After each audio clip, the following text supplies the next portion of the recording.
Hello everyone, welcome to चेतन बात learning. PCS paper च रह गए हुण 2 दिन, ठीक। इनफैक्ट कल का ही दिन रह गया। हुण आपां की नहीं करना, ये तो बिल्कुल भी नहीं करना कि मैं सवेरे 4 बजे उठ जाऊँगा, 4 बजे तो लैके 5 o'clock तक मैं पढ़ूंगा पॉलिटी। 5:02 से 6:03 18 सेकंड तक मैं पढ़ूंगा हिस्ट्री। फिर 6:03 18 सेकंड से लेके 9:15 और 600 सेकंड तक मैं पढ़ूंगा पॉलिटी। बस जे मैं इदा इदा करके आखिरी दे एक दिन दे विच एक सेकंड चंगी तरह पढ़ लिया तो फिर मैं सोया भी नहीं 2 रातां, ठीक। ता भी 48 घंटे हो जाते हैं, मेरा पेपर हो जाऊगा। ता की हो गया, पूरी जिंदगी सुते ही रहे हैं, है ना। Don't do that. ये ट्रैप है, बहुत बुरा ट्रैप है। लास्ट के 2 दिनों में सारा सिलेबस कर लेना ये ना पॉसिबल है, ना रेकमेंडेड है, ना करना चाहिए। अभी सबसे पहले आराम से रखो अपने नोट्स सारे साइड पे। In fact if you are overloaded with notes right now, सारे सुट दो, साइड पे कर दो, बहुत हो गया। अब आराम से बैठो, टेक अ डीप ब्रेथ, ठीक है भाई, तैयारी हो गई। एक और चीज़ नहीं करनी, अब गम भी नहीं मनाना। ओ यार, मैं जे सितंबर के महीने च हिस्ट्री पढ़ लेंदा, अगर मैं ये कर लेता, अगर मैं वो कर लेता, गम नहीं मनाना। एक शेर भी है ना कि अगर वो पूछ ले हमसे कि किस बात का गम है, तो फिर किस बात का गम है अगर वो पूछ ले हमसे। तो भाई गम गुम नहीं मनाने हमने। हो गई तैयारी पूरी, जितनी करनी थी हो गई। अब हमने क्या करना है, आराम से मेंटली थोड़ा मेडिटेट। आज तुसी बाबा रामदेव नू भी गाला नहीं कढ़ोगे। Deep breathe in out, breathe out, ठीक। पॉइंट मेरा क्या है, again I just want you to feel light, I want you to feel charged up, I want you to feel relaxed. परसों पेपर है, तैयारी अच्छी की हुई है आपने, हम आपको बता सकते हैं आपने तैयारी अच्छी की है। हमारे पास में मान लो हमने कोई वीडियो डाली हिस्ट्री के, हमारे पास पीछे आ रहा होता है यार कि एक बच्चे ने कितनी देर वीडियोस देखी हैं। 2 घंटे की वीडियो एक बच्चा 2 घंटे देख रहा है, फिर उसकी पीडीएफ पढ़ रहा है, फिर हमें बोल रहा है पीडीएफ में भी यार थोड़ी ये इन्नी बड़ी पीडीएफ सीगी, इस पीडीएफ दे विच आ देखो तुसी ये वाला पॉइंट है ना मिस टाइप किया होया है। And we were so happy about it कि यार not only students have watched the videos, they have read the notes in the as if they were scrutinizing the notes. तो उन्होंने इतने अच्छे से नोट्स भी पढ़े हैं, एमसीक्यूज भी किए हैं। एंड अगेन ऐसा भी नहीं है कि सिर्फ दुनिया में सीबीएल एक चैनल है, आपने और जगहों से भी तो चीज़ें की होगी लाइफ में। और ऐसा भी नहीं है कि जिस दिन आपने तैयारी शुरू की थी आपको कुछ आता नहीं था। तो अब भाई अपने आप को बैक करना है, पूरा सपोर्ट करो अपने आप को। पेपर होगा उसका अब जो पूरे कॉन्फिडेंस से पेपर देने जाएगा। 4, 5, 10, 15 चीज़ें आप अगले एक दिन में नई सीख भी लोगे, क्या कर लोगे उसका, ठीक है। एनी इन्फॉर्मेशन नाल थोड़ी लेके जानी है, बस हुण जिन्ना आंदा है उस दे बेसिस से तुसी पेपर चंगी तरह क्लियर करना है। Again certain important points as far as CSAT paper is concerned, इसमें मैं आपको एक बात बताता हूँ। हमारे एक मित्र थे जो अब सिविल सर्विसेज में है, यूपीएससी निकाला था उन्होंने। CSAT में बड़े नंबर लेते थे, 190, 185। इन दोज टाइम्स CSAT के मार्क्स पे यूपीएससी का पेपर क्लियर होता था। सो देर इज दिस कोट, आज आपको बहुत सारे पॉलिटिकल थ्योरी के कोट करवाने हैं आपको, तो उनका एक कोट बताता हूँ कि Chetan, every atom of your body should be taking this exam. CSAT में तो तब नंबर आते हैं। बिल्कुल सही बात है, पूरे फोकस से, पूरी एनर्जी से, every atom of your body if taking this exam, पूरा आपको कोई दिमाग में कोई गाने नहीं चल रहे, कोई पास नहीं चल रहा, कोई फ्यूचर नहीं चल रहा, कोई प्रेजेंट नहीं चल रहा, कोई ये भी नहीं चल रहा कि मेरा GS1 अच्छा तो हुआ है कि नहीं हुआ, कुछ नहीं चल रहा। This is why we also recommend कि GS का जब पेपर दे के आओगे उसके बाद इसके आंसर कीज ना ढूंढने लग जाना।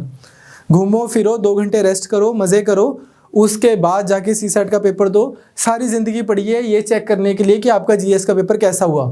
इन्हीं 2 घंटे में नहीं आपने पता लगाना। PCS है, 2 दिनों में उन्होंने वैसे आपको एक्चुअल आंसर की निकाल देनी है, पता ही लग जाएगा, ठीक। तो CSAT अगेन गोल्डन रूल है, CSAT पे पूरे दिमाग, दिल, ठीक, मन की बात, तन की बात सब अच्छे से होनी चाहिए। यहाँ पे 100% लगे हुए हो आप, CSAT, मार्क्स खींचने हैं। देन GS, यार अब GS में again I will come back to, for that is true for both the exams but specially in GS, on a scale of 0 to 10, if you have not studied till 5, तो फिर आपने अब साथ में relax होने के थोड़ी पाठ पूजा भी करनी है, दुआ भी आपको चाहिए, ठीक। अगर आप on a scale of 5 to 10, कोई एक बच्चा 5 पढ़ा है, दूसरा 6 पढ़ा है, तीसरा 7 पढ़ा है, चौथा 10 पढ़ा है, यार हुण ये जिहड़ा 6 वाला है ना, चांसिस है कि इहदा पेपर निकल सकता है, तो हो सकता है 10 वाले का पेपर ना भी निकले। It's not about how much you study now as far as the GS part is concern, it is not, it is all about marking the right options. मैं आपको एक सिंपल सी चीज़ बताता हूँ, अगर मान लो कट ऑफ जाती है 295, मान लो हाइपोथेटिकली स्पीकिंग, हालांकि हमें बहुत लोगों ने YouTube पे कमेंट्स में नीचे कॉम्प्लीमेंट किया हुआ है और पिछले 6-7 महीने से कि इस बार PCSD कट ऑफ उत्ते जाओगी because of CBL, that is not the case. Cut off उत्ते थले जाओगी depending on your paper, depending on your hard work, बस कितना अच्छा पेपर करके आते हो, पेपर की नेचर कैसी है। एनीवेज, मान लो आपकी कट ऑफ जा रही है 295, कुछ बच्चे होंगे जिनके ना 265 नंबर बन रहे होंगे, इनकी हम बात नहीं करते। कुछ बच्चे ऐसे भी हैं जिनके बन रहे होंगे 320, let's not talk about them either, negative marking नहीं है, कट ऑफ थोड़ी ऊपर उठ जाती है। I want to talk about दो students who are going to score somewhere between 285 plus till 298,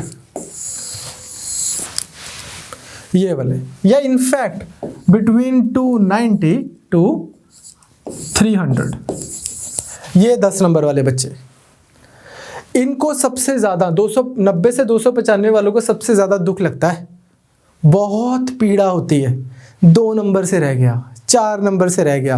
in fact फिर ये भी नहीं बोलते कि 2 नंबर से रह गया, ये क्या बोलते हैं, ओ ब्रिक्स वाले क्वेश्चन करके रह गया, मैनू पता भी सीगा भी ए वाली मीट फॉट ते लाजा च हुई सी, मैं फिर मार्क करया है कैंकू, मैं वो प्रेजिडेंट वाले क्वेश्चन करके रह गया, मैनू पता भी सीगा भी ये पावर प्रेजिडेंट दी नहीं है, डिस्क्रिशनरी पावर, मैं फिर मार्क करया। सिर्फ एक एक क्वेश्चन से बच्चे रह जाते हैं। तो primarily I want to talk to these students जिनके रेगुलरली यूपीएससी में भी सब जगह क्या बोलते हैं कि सर बॉर्डर लाइन बन रहे हैं। कितने बन रहे हैं, मान लो 290 से 300। सुनो भाई 2 मिनट, अभी पॉलिटिकल थ्योरी स्टार्ट कर रहे हैं 2 मिनट में। ये सुनो, पहली चीज़ यार, ये आपकी लाइफ के बड़े इम्पॉर्टेंट, बहुत इंपॉर्टेंट 2 घंटे हैं। इन इम्पॉर्टेंट 2 घंटों में आप ये तो बिल्कुल भी नहीं अफोर्ड कर सकते कि यार अच्छा इनकरेक्ट पूछा है, मैं करेक्ट सोच के मार्क करता हूँ। यार ये तो बहुत शेयर इनडिसिप्लिन है, ठीक, ये नहीं करना। पहले तो ये देखो पूछा क्या है, करेक्ट पूछा है, इनकरेक्ट पूछा है। पेपर में आपके 2 नंबर तो इसी वजह से जाने हैं, नहीं तो। दूसरी चीज़, डबल नेगेटिव्स की गलती नहीं करनी। डबल नेगेटिव्स की गलती क्या है, which of the following are incorrect. अब आपने पढ़ा भी इनकरेक्ट है, लिखा भी इनकरेक्ट है, बिल्कुल ठीक है। ए ऑप्शन है, ये भी उन्होंने इनकरेक्ट दे दी। मान लो ये ऑप्शन बना देते हैं हम कि से पॉलिटी की कोई बना दें या इकोनॉमी की बना देते हैं। इकोनॉमी की बना दो कि कुछ भी, चलो ABC, ठीक, इनकरेक्ट स्टेटमेंट। बी PQR, ये भी इनकरेक्ट स्टेटमेंट, ये बना ही देते हैं। चलो monetary policy is issued by SEBI. अब आपको पता है ना, अभी ना मॉनेटरी पॉलिसी कमेटी है RBI की, ये ऑप्शन तो इनकरेक्ट है। दूसरी, fiscal policy is issued by RBI। अब आपको पता है कि नहीं यार, पब्लिक फाइनेंस, पब्लिक बजट सरकार निकालती है। दोनों स्टेटमेंट्स इनकरेक्ट है, पूछा भी इनकरेक्ट है, आपने पढ़ा भी इनकरेक्ट है। ऑप्शंस आती हैं अगेन। अब जब मैं बोल रहा हूँ ना बच्चे, अभी आपको ना कोई प्रेशर नहीं है, अभी आप एग्जाम सिचुएशन में नहीं बैठे, अभी तो आप मेरा मजाक भी कर दोगे, ला थोड़ी गलती होनी है।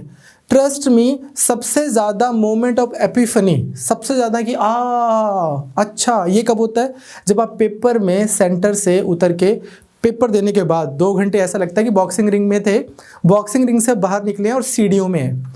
आधे 4 क्वेश्चन तो आपको पेपर देने के बाद सीढ़ियों में याद ऐसे लगता है, ओ यार वो मैं की कर आया। ठीक, तो ये क्या है, अब 2 ऑप्शंस हैं, दोनों नेगेटिव इनकरेक्ट है, यही उसने पूछा है कौन सी इनकरेक्ट है। अब यहाँ पे ऑप्शन दे दी उसने 1 only, 2 only, both, none.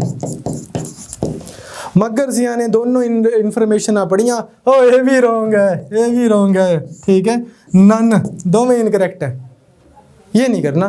Both incorrect है तो आंसर बोथ हो गया, दोनों इनकरेक्ट ऑप्शन, इनकरेक्ट ही पूछा है। तो इस तरह से आपको थोड़ा सा इसको ध्यान से पेपर देना है। तीसरी चीज, एक बहुत बड़ा ब्लंडर, यार ये भी अब आप नहीं कर सकते, वो ये दोबारा वो 2 घंटे आपकी लाइफ के इतने बड़े 2 घंटे हैं, इसका प्रेशर नहीं लेना, हूँ नहीं इदा नहीं करना कि 2 घंटे सब तो बड़े घंटे ने।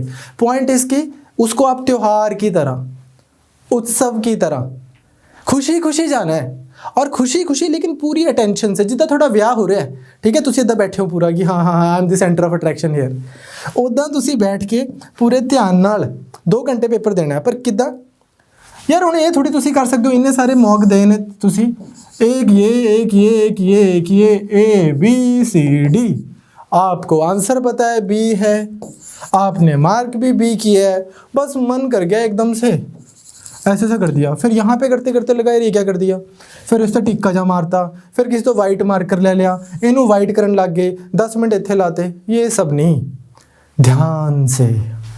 बी, क्वेश्चन नंबर 17, आंसर है बी, ये रहा बी, अक्खा खोल के देखो बी, मार्क किया बी, बस 2 क्वेश्चन 2 नंबर, इसकी वजह से आपके ठीक होंगे, 2 नंबर करेक्ट इनकरेक्ट की वजह से ठीक होंगे। तीसरा यार कोई क्वेश्चन आ गया, मैं हुणे ऑफलाइन स्टूडेंट्स नाल भी डिस्कस किया सीगा जिन्होंने ऑफलाइन टेस्ट सीरीज ली है, क्वेश्चन को ना यार डीकंस्ट्रक्ट करने की भी थोड़ी सी अपने को कला, थोड़ा सा art, we have to develop this art. What do I mean by that, से क्वेश्चन आ गया, Shri Guru Nanak Dev ji, Nanak Dev ji was the contemporary of 4 options दे दी। पहला पर्सन ए, मान लो कोई मुगल का नाम लिख दिया, इब्राहिम लोदी। तीसरा कोई और लिख दिया से इल्तुतमिश। चौथा एक और, 4 आपको ऑप्शंस दे दी। मैनू नहीं पता यार गुरु नानक देव जी इन्हों चो किदे कंटैंपरेरी सीगे, हुण मैं लाना है तुक्का भी इहदा आंसर की होना चाहिए है, नैगेटिव मार्किंग है नहीं तो मैं इदा नहीं करना भी ये जाके सी ते गया पेन मेरा तो इहदा आंसर सी है। तो एक बच्चे ने हुणे रीसेंटली साडे नाल एक टेस्ट सीरीज ज्वाइन की सी, उन्हें कहा सी भी सर मैक्सिमम PCS के आंसर्स होंगे ने सी, इस करके जो कदे भी श्योर ना हो तो सी कर दो। ओ भाई ये क्या है, ये कहाँ से आ गया, ऐसा कुछ नहीं है, ठीक है, कितने लिख के नहीं दिता होया ना हो।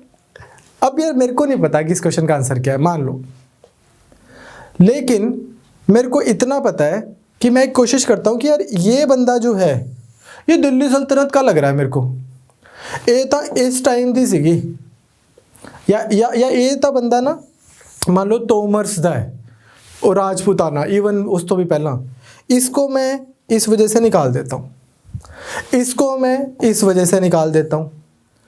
ये 2 ऑप्शंस हैं जो हो सकती हैं। अब क्वेश्चन मेरे को ये बताओ कि यार हाँ यार ये कौन सी सेंचुरी में थे, और मैं क्वेश्चन ही चेंज हो गया मेरा। अब मेरा क्वेश्चन क्या बन गया कि यार इनमें से कौन सा बंदा उस सेंचुरी का रूलर है। अब मेरे को मोटा मोटा आइडिया लग सकता है, मतलब पॉइंट समझ रहे हैं आप। आपको ये देखना है कि यार क्या क्वेश्चन को मैं किसी और GS के क्वेश्चन को जो मुझे नहीं आता, क्या मैं इसको किसी और लैंग्वेज में फ्रेम करके इसका आंसर निकाल सकता हूँ ना। हो सकता है क्वेश्चन इदा दा होवे विच of the following ruled India in 14th century, 15th century, whatever the century might be. You understand what I'm saying?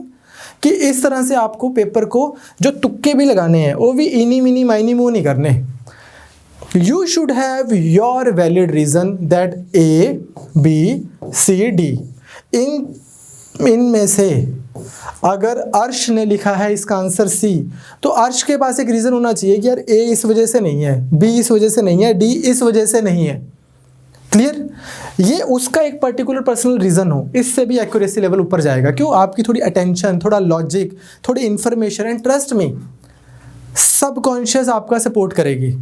जे तुसी दिमाग ते थोड़ा जिहा भी जोर पाओगे, थोड़ी सबकॉन्शियस तुहानू सपोर्ट करूगी, भावें तुसी बहुत ज़्यादा एक्टिवली स्टडी की है लास्ट जून तो, या तुसी पैसिवली भी स्टडी की है, लैक्चर कदे सुन लिया, कदे नोट्स पढ़ ले, विच लग्या पेपर तो होना नहीं, पता नहीं होना भी है नहीं होना, दिस दैट, स्टिल कोई ना कोई इन्फॉर्मेशन, वर्ड्स यहाँ वहाँ फीड हुए हैं। It's all about clicking on your subconscious, right answers निकल के आएंगे। ठीक, तो आपको अब क्या करना है, बस अपनी हेल्थ का ख्याल रखना है, जिद्दां मैं लास्ट क्लास की ढिल्ले नहीं होना, बाहर दा नहीं खाना, अपने आप नू सपोर्ट करना है। तो कोई भी क्वेश्चन जो पढ़ोगे इदा याद नहीं करने लग जाना। I always say that don't go back to your memory to seek answers, go back to your personality to seek answers. यार भरत सर ने मैनू हिस्ट्री पढ़ाई है, अज मैनू हिस्ट्री की अंडरस्टैंडिंग है। अज मैनू क्वेश्चन आया भी यार ये लो जी फ्रेंच तो इंग्लिश आपस में लड़ रहे थे, दसो भी इंग्लिश वाले ने किनू भेजा सीगा, टोनी बेस्ट नू भेजा सी, इनू भेजा सी, उन्होंने भेजा सी, कौन लड़ रहा C. No you don't have to इदा की दस्या सी नहीं यार, रिलैक्स एक बार आराम नाल। मैं सोचदा भरत सर ने मैनू हिस्ट्री पढ़ाई सी, उन्होंने कुछ इहो जिहा दस्या सी, मैं कुछ इदा दा पढ़िया होया है। Your personality when that will start answering questions even for polity, कि यार ये नहीं मैं देख रहा कि यार ये प्रेजिडेंट की पावर थी कि नहीं थी। एक सेकंड मैं दिमाग ता ला ला, जे प्रेजिडेंट को पावर है मान लो, जे ही पावर नहीं हैगी फिर फायदा की होया। ठीक, या फिर जो भी आपका लॉजिक है, you understand what I am saying, that take attempt with aware 100% focus mind. Clear?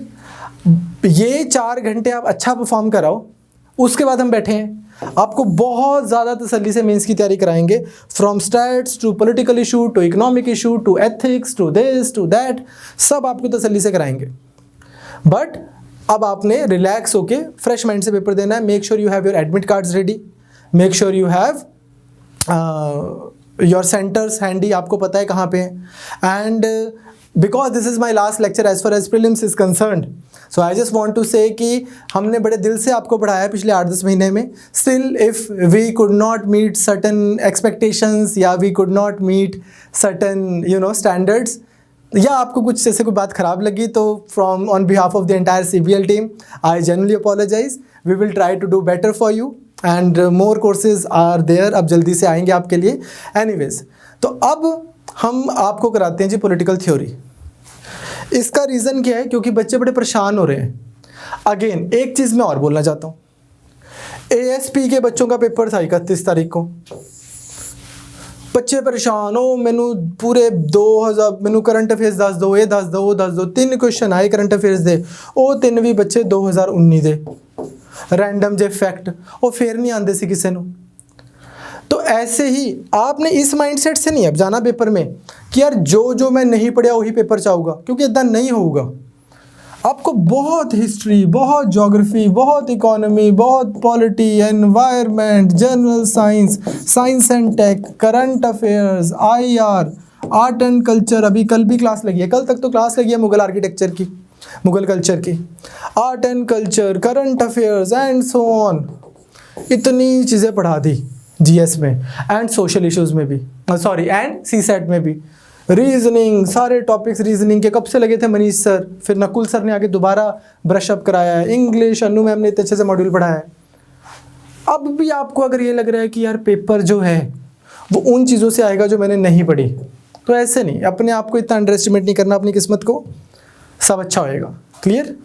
तो चलो पॉलिटिकल थ्योरी स्टार्ट करते हैं। उसका सिर्फ रीज़न ये है कि आपको खुद से पता नहीं लगेगा मैं पॉलिटिकल थ्योरी में क्या पढ़ूँ क्या ना पढ़ूँ, अगर आप पॉलिटिकल साइंस बैकग्राउंड के नहीं हो। तो मेरे को है कि मैं आपको कुछ 100 के आसपास एमसीक्यूज अपने साथ करा दूं, थोड़ा सा क्या पता पेपर में 2 क्वेश्चन आ जाएं, बट उसके बाद आपको खुद रिवाइज नहीं करना। ये मेरे नाल ही बस कर लिया, पॉलिटिकल थ्योरी होगी जेडे नाल रट्टे लगने से लग गए। So let's start with political theory. Political theory के एमसीक्यूज करते हुए मैं ये भी ट्राई करूंगा कि साथ साथ में आपको थोड़े थोड़े कॉन्सेप्ट्स भी बताता रहूं, जस्ट इन केस पेपर में अगर कुछ पूछ लिया तो। चलो जी, number 1 question is according to Plato state originates because. याद है मैंने आपको बोला था कि प्लेटो के हिसाब से क्या है, स्टेट क्यों चाहिए हमें सरकार? जस्टिस के लिए। जस्टिस क्या है कि हर बंदा अपना काम कर रहा है, जिस बंदे में रीजन है, रीजन वाले लोग रूलिंग क्लास है, करेज वाले लोग auxiliary class, and those with appetite should take care of the production. So according to Plato state originates because God sent state on earth. अभी तो जीसस क्राइस्ट भी दुनिया में नहीं आए, अभी तो मोहम्मद साहब भी नहीं आए, एंड देन अगर वेस्टर्न सोसाइटीज की बात करें तो रिलीजन इतना ज़्यादा ग्रीक में पेगन्स थे, छोटे छोटे, रिलीजन इतना स्ट्रांग नहीं था। There was a necessity for division of labour, ये बोल रहे हैं वो, क्लियर? डिवीजन ऑफ लेबर होनी चाहिए, जो बंदा जिस काम के लिए बना है वो बंदा वही काम करे, और जो बंदा किस काम के लिए बना है हमें कैसे पता लगेगा? उसका चेक करके कि वो मैन ऑफ गोल्ड है, सिल्वर है या ब्रॉन्ज है। Who said you are not perfect? Who said will not force is the basis of the state? कौन बंदा है ऐसा जो बोलता है कि भाई ये तो विल, लोगों की इच्छा से सरकारें चलती हैं?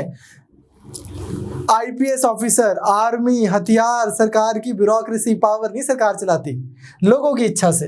तो ये बोलते हैं एक पर्सन जिनका नाम है टीएच ग्रीन। बड़े इंपॉर्टेंट पर्सन है, छोटी उम्र में डेथ हो गई थी इनकी, 40-42 साल की उम्र में। बहुत बड़ी बड़ी किताबें लिखी हैं इन्होंने एथिक्स के ऊपर, पॉलिटिक्स के ऊपर। इन्हीं की एक और स्टेटमेंट मैं आपको बता देता हूं, ये क्या बोलते हैं, वैसे अब यहाँ पे है नहीं। Liberty is doing something worth doing. अब खुद सोचो, मान लो मेरे को लाइफ में, मतलब सरकार बोले यार हम तेरी लाइफ में इंटरफेयर नहीं करेंगे, तेरे पास आज़ादी है, तो मेरे पास लिबर्टी है। लेकिन टीएच ग्रीन के हिसाब से बात पूरी नहीं हुई अभी, ठीक? वो बोलेगी कि यार इस बंदे के पास आज़ादी तो है, ठीक है, जो मर्जी करे, पर इमेजिन इस बंदे के पास एजुकेशन ही नहीं है, इस बंदे के पास हेल्थ ही नहीं है, इस बंदे के पास में फैसिलिटीज नहीं है। इसलिए असली आज़ादी तो टीएच ग्रीन उसको मानता है जो पॉजिटिव लिबर्टी है, जब सरकार लोगों के लिए कुछ करती है, सरकार फैसिलिटीज क्रिएट करती है so that person can actually exercise the liberty। तो टीएच ग्रीन इनकी स्टेटमेंट है, याद रखनी है, important. will not force is the basis of the state। चले आगे। Who of the following said that state of nature was nasty and brutish?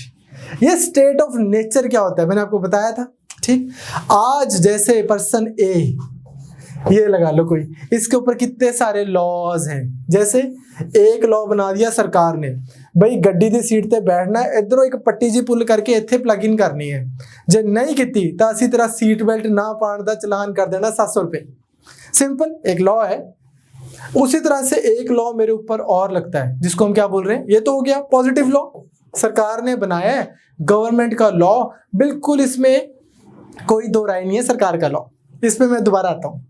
एक है दूसरा, पारिवारिक फंक्शन में आप गए और आपने बुजुर्गों के पैरों को हाथ लगाए, ठीक, सत श्री अकाल जी, नमस्कार जी, ये सब किया। ये क्या है?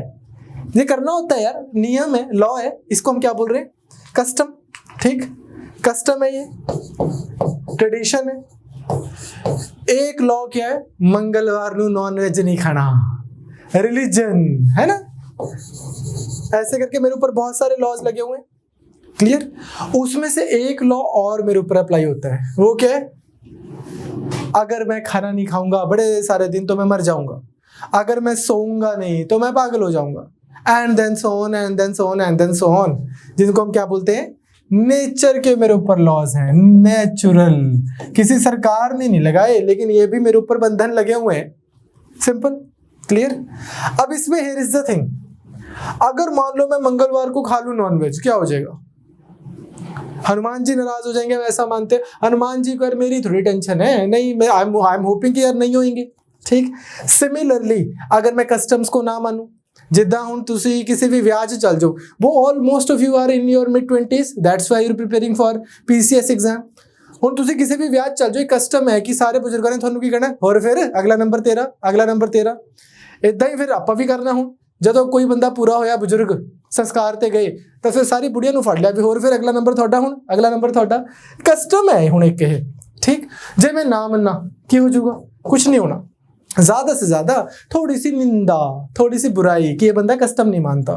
बट अगर मैं ये लॉ ना मानूं, ये वाला लॉ जो सरकार ने बनाया है, कटाई है, चालान है, इस लॉ की बाकी लॉज के कंपेयर में इसकी एक खासियत है क्या, ये डेफिनेट है, क्लैरिटी है इसमें किस चीज की, क्या रिवॉर्ड होगा, क्या पनिशमेंट होगी। सीट बेल्ट नहीं पहनी, क्या चलान होएगा, ओवर स्पीड की है, क्या चलान होगा, चेक बाउंस हो गया, क्या चलान होगा, एंड देन सो ऑन। सरकार के बनाए हुए लॉज में सबसे बड़ी खासियत ये है, वेग नहीं है। जो लॉ गवर्नमेंट स्टेट के लॉज बन रहे हैं वेग नहीं है, लेजिस्लेटिव प्लेन पे भी और एग्जीक्यूटिव प्लेन पे भी एज प्रिसाइज एज पॉसिबल बनाए जाते हैं, क्लियर कट। ठीक, अब इसका मतलब क्या है अदरवाइज, अब यहां से मैं आपको दोबारा छोटी सी चीजें बता रहा हूं। पहले कहते जी बंदा रह रहा था स्टेट ऑफ नेचर में आराम से, बस उसके ऊपर नेचुरल लॉज ही लग रहे थे, भूख लगी सो गए जैसे जानवर रह रहे। ठीक, बट इस स्टेट ऑफ नेचर में कुछ प्रॉब्लम्स भी थी। फिर बंदों ने मिलके बनाई एक सरकार, स्टेट क्रिएट की गई, और इस दिन से बंदा क्या हो गया, नेचुरल लॉज के साथ साथ में मैन मेड लॉज के भी अंडर आ गया। अब इसका मतलब ये नहीं इंडिया बना दिया, पाकिस्तान बना दिया, the idea of association, any form of सरकार, वो हमने यहां पे बनाई। क्लियर। अब इसी चीज पे आपको एक छोटी सी चीज बताना चाहता हूं कि स्टेट ऑफ नेचर में सिचुएशन कैसी थी। जब कोई लॉ नहीं एग्जिस्ट करता था, कोई सरकार नहीं थी, कोई पुलिस नहीं थी, कोई प्रोटोटाइप ऑफ पुलिस भी नहीं थी, कुछ नहीं था, उस समय कैसा सिस्टम एग्जिस्ट करता होगा। अब ये डिपेंड करता है देखने वाले की नजर पे। अगर मेरे को लगता है कि यार ह्यूमन बीइंग्स बहुत अच्छे हैं, कोऑपरेटिव हैं, बढ़िया हैं, तो मैं क्या बोलूंगा कि state of nature was state of cooperation. Cooperation होता था, लोग मस्त रहते थे। फिर मेरे को कोई बंदा बोलेगा ले जब वधिया ही रहंदे सीगे, सारे प्यार नाल ही रहंदे सी, then what was the whole requirement of making this whole state. The point ही क्या था इस सरकार बनाने का। तो मैं बोलूंगा अच्छे लोगों में भी कभी कभी थोड़े बहुत अनबन हो जाती है, प्रॉपर्टी को लेके या कोई और रूल्स एंड रेगुलेशन को लेके।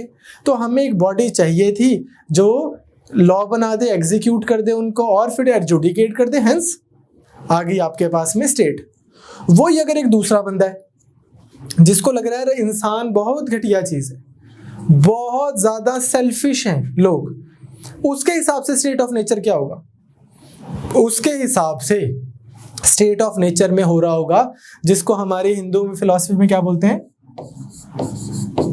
मत्स्य न्याय।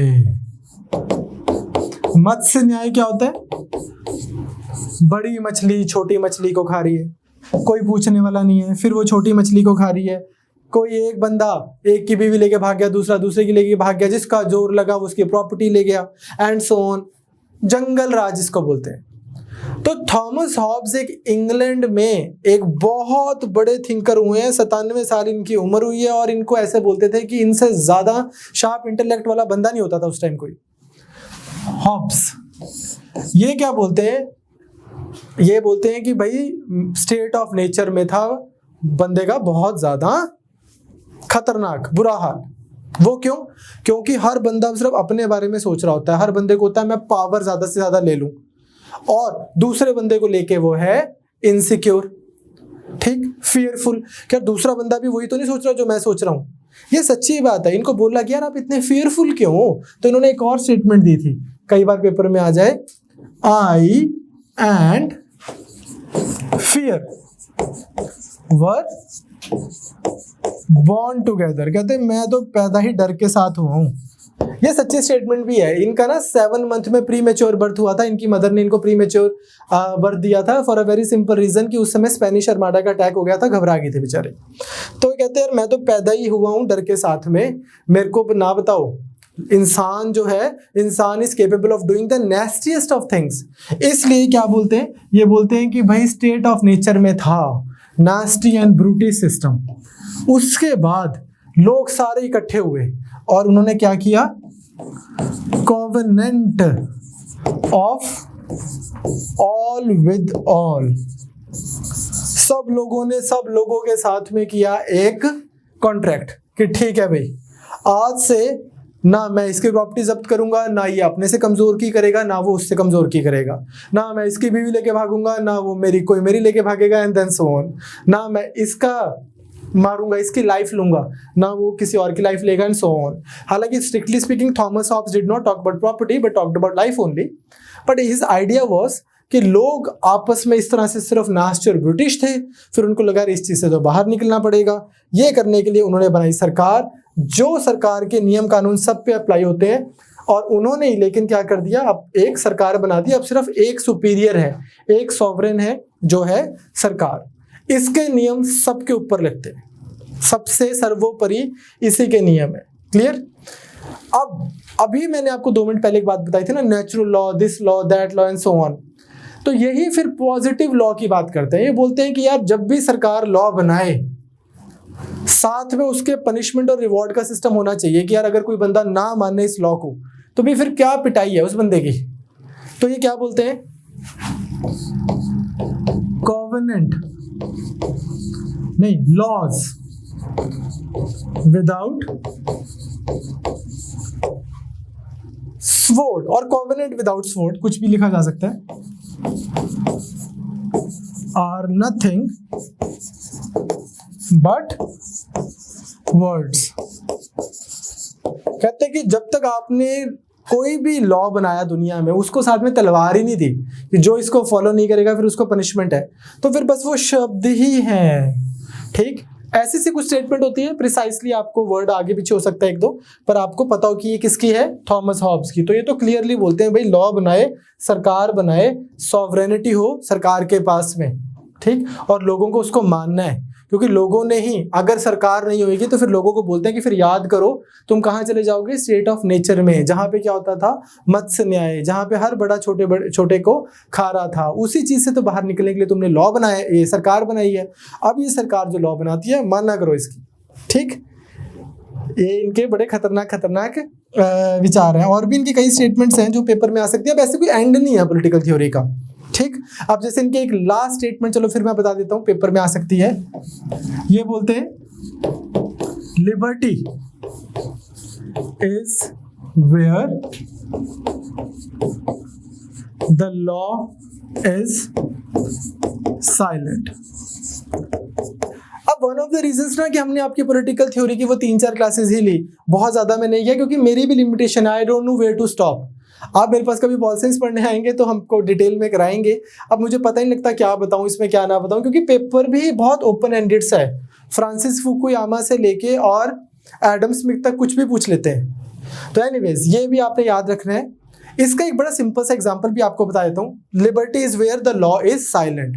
थॉमस हॉब्स से बंदा पूछता है कि अगर सरकार की ही माननी है, आपने बोल दिया कि हम तो स्टेट ऑफ नेचर में रह रहे थे, ठीक है जी, और हम ही लोगों ने फिर एक सरकार बना दी, contract of all with all कर लिया, बिल्कुल, और अब ये हमारे ही लिए बना रही है ये सरकार लॉ, नहीं तो हमारी राइट टू लाइफ ही ना रहता, हम एक दूसरे को मार रहे थे, मान लिया।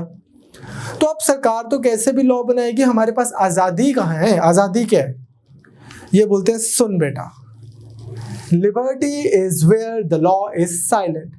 कहते जहां जिस चीज पे लॉ नहीं बना वहीं पे लिबर्टी है, जब लॉ बन गया तो लिबर्टी नहीं है। मतलब सिंपल सी चीज, आप अपना फोन खोलते हो, आप जाते हो इनकॉग्निटो मोड पे, आप खोलते हो www.abcdwebsite.com। सरकार ने कोई लॉ नहीं बनाया, वो वेबसाइट खुलती है, आप भी खुश, वेबसाइट वाला भी खुश, सब खुश। फिर एक दिन सरकार आके बना देती है लॉ, और फिर आप उसी वेबसाइट पे जाते हो, लेकिन उस दिन आपके सामने पेज आ जाता है कि this page is restricted in your country.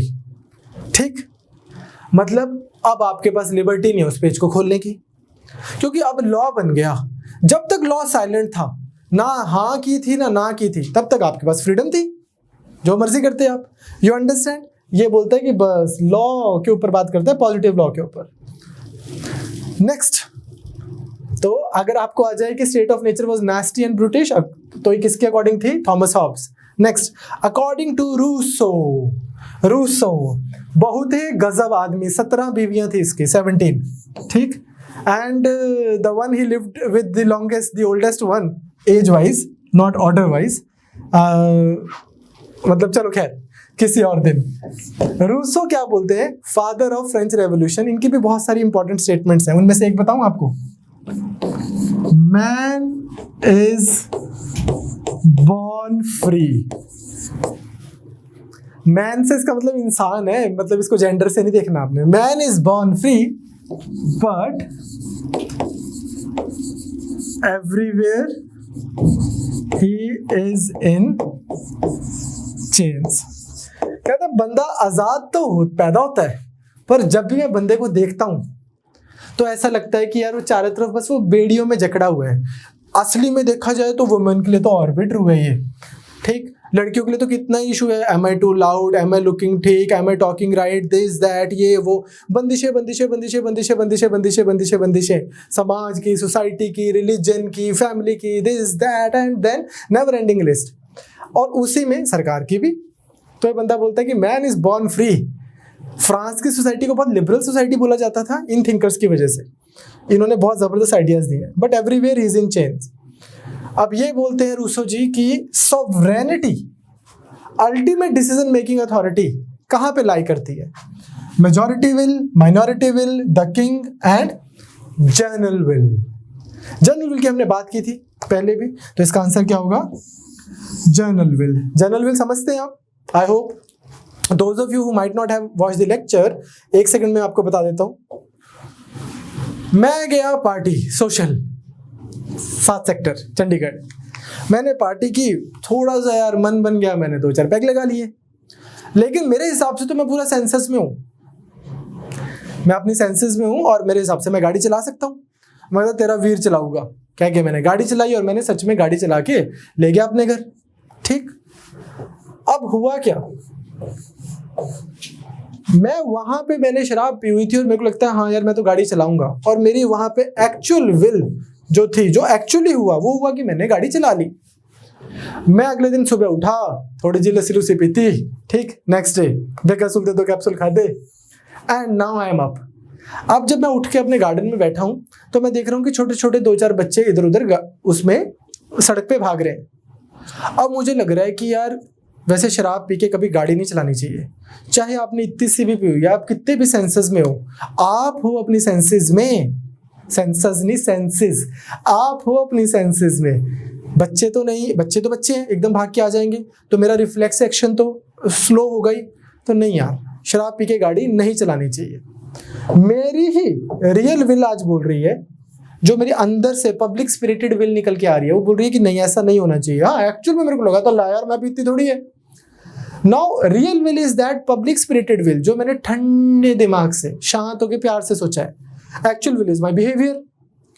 Now अब ये हो गई बच्चे मेरी रियल विल, रियल विल 1, ऐसे दूसरे इंडिविजुअल की, ऐसे तीसरे इंडिविजुअल की, ऐसे चौथे इंडिविजुअल की, ऐसे 100 इंडिविजुअल्स की।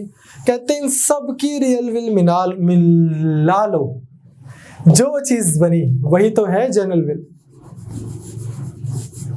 यही तो दर्शाता है आपका पार्लियामेंट, यही तो दर्शाता है आपका लेजिस्लेचर। सब लोगों ने ठंडे दिमाग से अच्छे से निर्णय लेके जो एक्शन लिया, सब लोगों की collection, that is general will. Okay, बड़ा इंपॉर्टेंट कॉन्सेप्ट है ये कि who give the idea of general will, तो ये है जॉन रूसो, ठीक। चले आगे। Next, the book in which Hobbes gave the theory of social contract is titled as, कौन सी किताब में उन्होंने दिया है? Leviathan, Leviathan, okay, Leviathan, Leviathan, clear. ये किताब है बेसिकली, जिसका मतलब क्या है कि लेवाइथन का मतलब होता है एक सी मॉन्स्टर, एक समुद्री दानव, एक बहुत बड़ा। तो कहने का मतलब इनका क्या था? इनका मतलब था कि ये देखो इतने सारे ये लोग, आम लोग, जनता, ये सब लोग हैं, इन सब लोगों ने अपनी पावर सरेंडर कर दी। मेरे पास आज पावर थी स्टेट ऑफ नेचर में, मैं जैसे मर्जी घूमता, एब्सोल्यूट लिबर्टी बोलते हैं इस चीज को, एब्सोल्यूट लिबर्टी। क्या मतलब हुआ इस बात का? देखो, जब कोई सरकार ही नहीं है, मेरी मर्जी, मैं कपड़े पहनूं ना पहनूं, मैं जोर से चिल्लाऊं, मैं चीखूं, जैसे जानवर कितना मस्त घूम रहे होते हैं, बर्ड्स को देखो, कोई टेंशन नहीं है, ठीक, जहां मर्जी खाऊं, जहां मर्जी पीऊं, जहां मर्जी लेट जाऊं। अब होता है ना, जैसे डॉग्स का मन किया यार, गाय का मन किया लेट गया सड़क के बीच में, गार्डन में भी लेट गई, कोई नियम कानून नहीं है, एब्सोल्यूट लिबर्टी। लेकिन इससे फिर एक उल्टा मुद्दा भी है, कोई बड़ा वाला कुत्ता कोई छोटे वाले कुत्ते को खाने आता तो ऐसे थोड़ी बोलता कि यार मैं केस करूंगा तेरे ऊपर, कोई सरकार ही नहीं है तो। बट एब्सोल्यूट फ्रीडम तो थी, जिसके पास में भी पावर है, तलवार है, घुमा दे भाई। अकॉर्डिंग टू थॉमस हॉब्स, सब लोगों ने अपनी ये वाली थ्योरेटिकल फ्रीडम, एब्सोल्यूट लिबर्टी, इसको कर दिया सरेंडर, और सबकी तलवारें इकट्ठे होके एक मिल गई भारत सरकार को, इंडिया में मिल गई तलवार, डिफेंस बजट ऐसी पाकिस्तान, ऐसी यूएसए, यूके, कनाडा दे विच। ये अब जो बॉडी बनी खतरनाक सी, ये जिसको हम बोलते हैं स्टेट, ये है वो मॉन्स्टर, ये है वो मॉन्स्टर लेवाइथन, जो हम ही ने क्रिएट किया है अपने लिए, ताकि बंदा बंदा बन के रहे। क्लियर? अच्छी बुक है, काफी जबरदस्त। Next, general will according to Rousseau is, general will का आइडिया आपको समझ आ गया। रूसो की आपको एक और स्टेटमेंट बताता हूं, क्या बताई थी अभी, man is born free but everywhere is in chains. एक और इसकी स्टेटमेंट क्या है, man can be forced to be free. ये क्या बात बनी भाई, man can be forced to be free, किसी बंदे को आप जबरदस्ती आजाद कर सकते हो। अब आप बोलोगे सर ये तो ऑक्सीमोरन हो गए, कॉन्ट्राडिक्टरी बात होगी, विरोधाभासी। जहां पे जबरदस्ती आ गई वहां पे आजादी क्या रहेगी, जहां पे फोर्स आ गया वहां पे फ्रीडम क्या रहेगी? तो ये बोलता है ना, वही वाली चीज। पहले इसी सड़क से जब आपने नियम बना दिए, लॉ बना दिए, तो फिर क्या हो रहा है कि अब बंदे को आपने लॉ के थ्रू फोर्स किया कि यार तू अब बिना निश्चिंत होकर सड़क पे घूम, कोई शराब पी के नहीं चला रहा गाड़ी। क्यों? क्योंकि सरकार बैठी है, जनरल विल बैठी है, एक नियम कानून बैठा है जो इंश्योर करेगा कि जो शराब पी के गाड़ी चलाएगा उसके ऊपर एक्शन लिया जाएगा। तो इस तरह करके मैंने तेरे को पूरी फ्रीडम दे दी भाई, तू बिना टेंशन के सड़क पे घूम, कोई शराब पी के गाड़ी नहीं चला रहा। अगर उस एग्जाम्पल को हम आगे एक्सटेंड करें तो ये general will is always right, पहली चीज। और एक और स्टेटमेंट जो आपको पेपर में अगर आ जाए तो। Next question, Rousseau borrowed the concept of absolute sovereignty from. अब इसके मैं डिटेल में नहीं जाऊंगा, बट अदरवाइज बोर्डिन एक बंदा था जिसने क्या बोला था कि यार एक आप रिलीजियस मैटर्स को छोड़ दो, उसके अलावा हर एक चीज के ऊपर गवर्नमेंट जो ये बनाई जाती है, स्टेट, ये सॉवरेन है। सॉवरेन है जो वो स्टेट है भी ऐसा ही है। किसी मंदिर के अंदर शिव जी की मूर्ति रखनी है कि कृष्ण की रखनी है, इसमें सरकार इंटरफेयर नहीं करती। बट उसके अलावा डोंट यू थिंक कि हर मैटर के ऊपर सरकार का बनाया हुआ लॉ आपके कस्टम, आपके ट्रेडिशन, आपके रिचुअल, सब चीजों से ऊपर है। क्लियर? अब मान लो ऐसे तो हिंदुस्तान में हजारों सालों से चला आ रहा है कि यार इंटरकास्ट मैरिज नहीं करनी होती, करके देखो अब सरकार आपको प्रोटेक्शन प्रोवाइड करेगी। अभी आज का ही केस है, एसएसपी मोहाली को बोला गया है, Punjab and Haryana high court ने बोला है कि इस कपल को प्रोटेक्शन दो। एक 17 साल की लड़की का एक 36 साल के बंदे ने शादी की है, दोनों मुस्लिम है। Punjab and Haryana high court ने आज ही बोला है कि यार भाई अगर कंसेंट है दोनों का तो ये कर सकते हैं। It had the case had to do with puberty of the girl and so on. वो कहते हैं कि मुस्लिम लॉ बोर्ड अलाउ करता है। ये जजमेंट आई है आज, मैं आपको ऐसे बता रहा हूँ। पॉइंट इज दिस कि सरकार के पास सॉवरेनिटी है, फाइनल डिसीजन मेकिंग बॉडी वो है। आपका ट्रेडिशन एक चीज बोल रहा है, कल्चर एक चीज बोल रहा है, सरकार दूसरी चीज अलाउ करती है, तो बस अलाउड है। वो लिव इन रिलेशनशिप अलाउड, ये इंटर मैरिज अलाउड, अपनी जेंडर कोई वो फैक्टर ना हो, मेरे को जो प्रोफेशन में जाना है अलाउड। तो ऐसा बोलता था बॉडेन। फिर हॉब्स उससे एक स्टेप और आगे चला गया, वो कहता है यार ओवरऑल मैक्सिमम मैटर्स में उन्होंने बोल दिया कि सरकार यही जो है स्टेट इज सॉवरेन। इसी आइडिया को फिर आगे रूसो ने भी लिया जनरल विल में। तो आप इसका आंसर है Hobbes, Rousseau borrowed the idea. अगर आ जाए ये यूजीसी वगैरह में आया हुआ है। Next, which of the following is the most acceptable theory regarding the origin of state. सरकार कैसे बनी, इस चीज को लेके मैं आपको 3-4 अगर आइडियाज दूं। पहला आइडिया तो यही लगा लो कि यार ऐसे करके ब्रह्मा या अगर हम वेस्टर्न पॉलिटिकल थॉट की बात करें तो ऐसे करके गॉड थे भगवान, और एडम ईव ने खा लिया सेब, इनको भेज दिया धरती पे। आगे जो इनके बड़े बच्चे थे वो बन गए राजा और आम प्रजा। डिवाइन राइट भगवान ने बनाया। मैं आपको कोई ऐसी थ्योरी दे सकता हूं कि ऐसे आई सरकार, तभी तो राजा लोग लिखवाते थे। आपने किया होगा भरत सर के साथ में देवम प्रिय प्रियदसी, अशोक लिखवाता था, देवताओं का खास, महाराजाधिराज, देवताओं का प्रिय, कि भगवान का प्रताप है। एक तो ऐसे हो सकता है सरकार ऐसे आई होगी, पहली चीज। दूसरी चीज, एक और बंदा हीगल, वो क्या बोलता है, उसकी स्टेटमेंट है state is March of God on earth. कि यार पहले भगवान ने बनाई धरती, फिर धरती के बाद बनाए पहाड़, फिर बनाई नदियां, फिर बनाए ये फ्लोरा एंड फ्लोना, फिर बनाया ह्यूमन बींग्स के बाद बनाई सोसाइटी के बाद बना दी स्टेट, सरकार। और जो सरकार है, देखो भाई क्रिएटर और क्रिएशन में कोई फर्क नहीं है, ये इस भगवान का ही सबसे प्रचंड रूप है।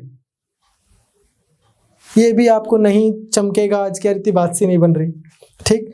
इसी तरह की मैं आपको 2-3 थ्योरीज और भी दे सकता हूं। तो लेकिन आज की डेट में जो वर्ल्ड ऑर्डर है, जहां पे हमारे पास 200 के आसपास कंट्रीज बनी हुई हैं, कॉन्स्टिट्यूशंस लिखे जाते हैं, कॉन्स्टिट्यूशंस की शुरुआत ऐसे होती है, वी द पीपल।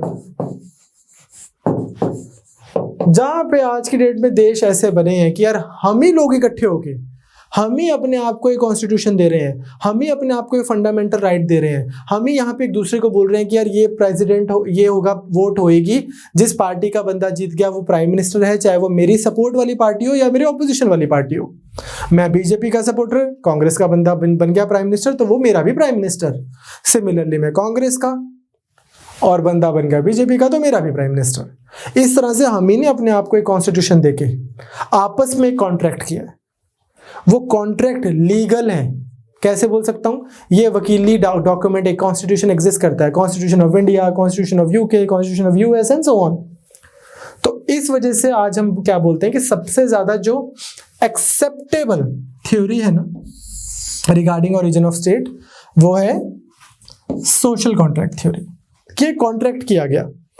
हालांकि अब अगेन चलो नेवर माइंड, मतलब यार ऐसे ना कोई सोशल कॉन्ट्रैक्ट कोई एंथ्रोपोलॉजिकल आइडिया नहीं है। हम ऐसे नहीं बोल सकते कि यार अगर मैं हिस्ट्री में मैं वापस लेके जाता रहूं आपको कि गोरे थे, फिर मुगल थे, फिर दिल्ली सल्तनत थी, फिर ये था, फिर वो था, ऐसे मैं आपको पीछे ले जाके हिस्ट्री में दिखा नहीं सकता कि इस दिन देखो ये इस दिन हुआ था सोशल कॉन्ट्रैक्ट। सोशल कॉन्ट्रैक्ट कोई एंथ्रोपोलॉजिकल आइडिया नहीं है, ये एक फिलोसफिकल आइडिया है कि यार कैसे फिलोसफिकली स्पीकिंग कैसे सोशल कॉन्ट्रैक्ट हुआ होगा। बट अभी इससे जो एक बात चली है तो मैं आपको एक बात बताता हूँ। चलिए यार डेमोक्रेसी में बताऊंगा, अगर डेमोक्रेसी होगी कोई एमसीक्यू आएगा तो। सोशल कॉन्ट्रैक्ट आई होप आपको क्लियर है। और सोशल कॉन्ट्रैक्ट के मेन प्रोपोनेंट्स कौन से हैं, हॉब्स, लॉक एंड रूसो। ये बहुत इंपॉर्टेंट है, इसके बाद भी बहुत आए। Who said that man's life in a state of nature was solitary, poor, nasty, brutish and short. ये वही वाली स्टेटमेंट थॉमस हॉब्स की, solitary, poor, nasty, brutish and short. ये हो गई Thomas Hobbes. Next, a modern state is described as, आज की date में एक जो देश है उसको जब हम डिस्क्राइब करते हैं तो उसको हम कैसे डिस्क्राइब करते हैं, अ पुलिस स्टेट, अ welfare state, free market economy जिसको फ्रेंच में बोलते हैं शायद लाज़े फेयर स्टेट, ऑटोक्रेटिक स्टेट। तो क्या है सिंपल सा answer? Welfare state. Welfare state क्या है? चलो एक बार सुनते हैं, एक सेकेंड।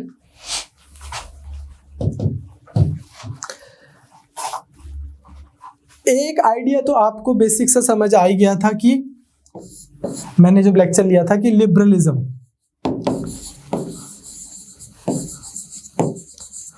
लिबरलिज्म क्या बोल रहा है? ये बोल रहा है कि यार अगर हम क्लासिकल लिबरलिज्म की बात करें कि state is a necessary evil, कि यार प्राइवेटाइजेशन होनी चाहिए, सरकार का कोई यूज नहीं है, सरकार का कोई फायदा नहीं है, सरकार से तो चीजें खराब ही होती हैं। एक गनमैन करके है, उनकी स्टेटमेंट है कि a drunkard lying in summoner, sorry, a drunkard lying in a gutter is where he is ought to be. यार जो बंदा जहां पड़ा है, सरकार ज्यादा ना अपने आप को हर एक चीज में इंटरफेयर ना करे। कभी कोई डिस्प्यूट हो जाए, कोई इशू हो जाए, उन सब चीजों के लिए लॉ बने हो। Clear, simple. ये बोलता है लिबरल सरकार। और क्या होना चाहिए इसके बाद? Free market economy.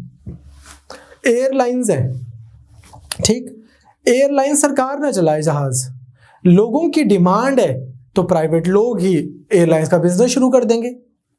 अब सरकार मान लो कल को कुरकुरे बनाने लग जाए कि यार है बच्चा दिल ता करदा ही होना ना, देखो भाई बच्चों का दिल कर रहा है तो कोई प्राइवेट कंपनी कुरकुरे बना देगी यार, या कोई प्राइवेट कंपनी कुरकुरे बनाएगी, बच्चों को पसंद आएंगे, बच्चे खरीद लेंगे, बात खत्म होगी। सरकार बोलेगी हम बनाएंगे कुरकुरे तो अब से।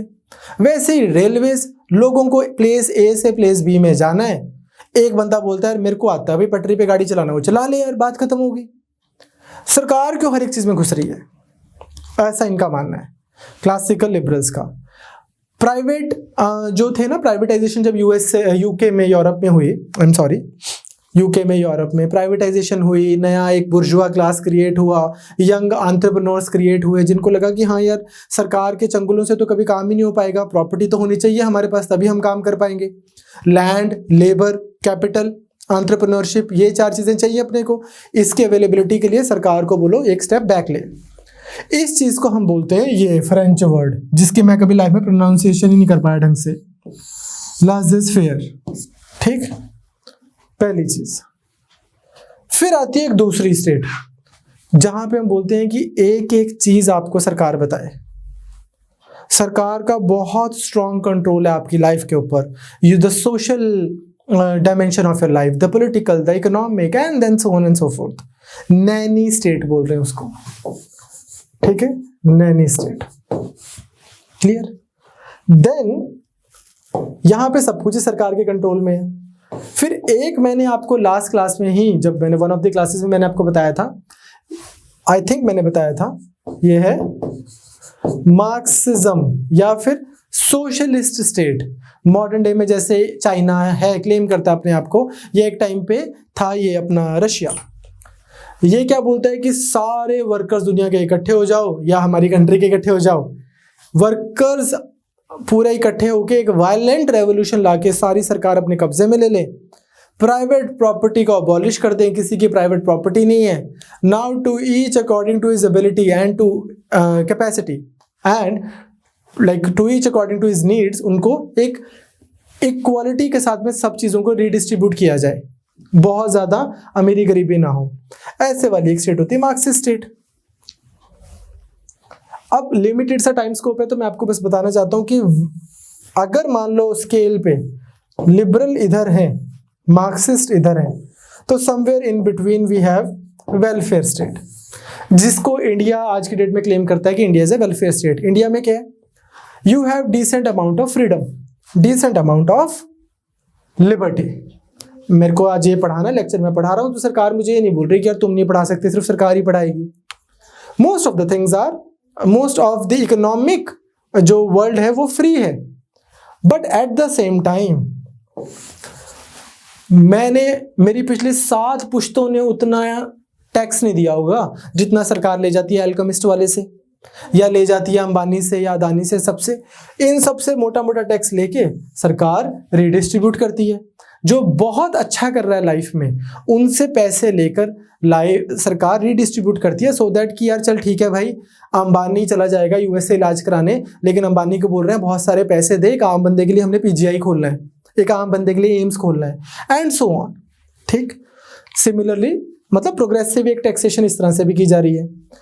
सरकार प्राइमरी एजुकेशन फ्री दे रही है बट प्राइवेट स्कूल्स बंद नहीं कर रही। सरकार यूनिवर्सिटीज खोल रही है बट प्राइवेट यूनिवर्सिटीज बंद नहीं कर रही। किसी को प्राइवेट पढ़ना है भाई प्राइवेट पढ़ लो। बट इंश्योरेंस सरकार लोगों की कर रही है पर प्राइवेट इंश्योरेंस कंपनीज को बंद नहीं कर रही, वो अपना चलेंगी।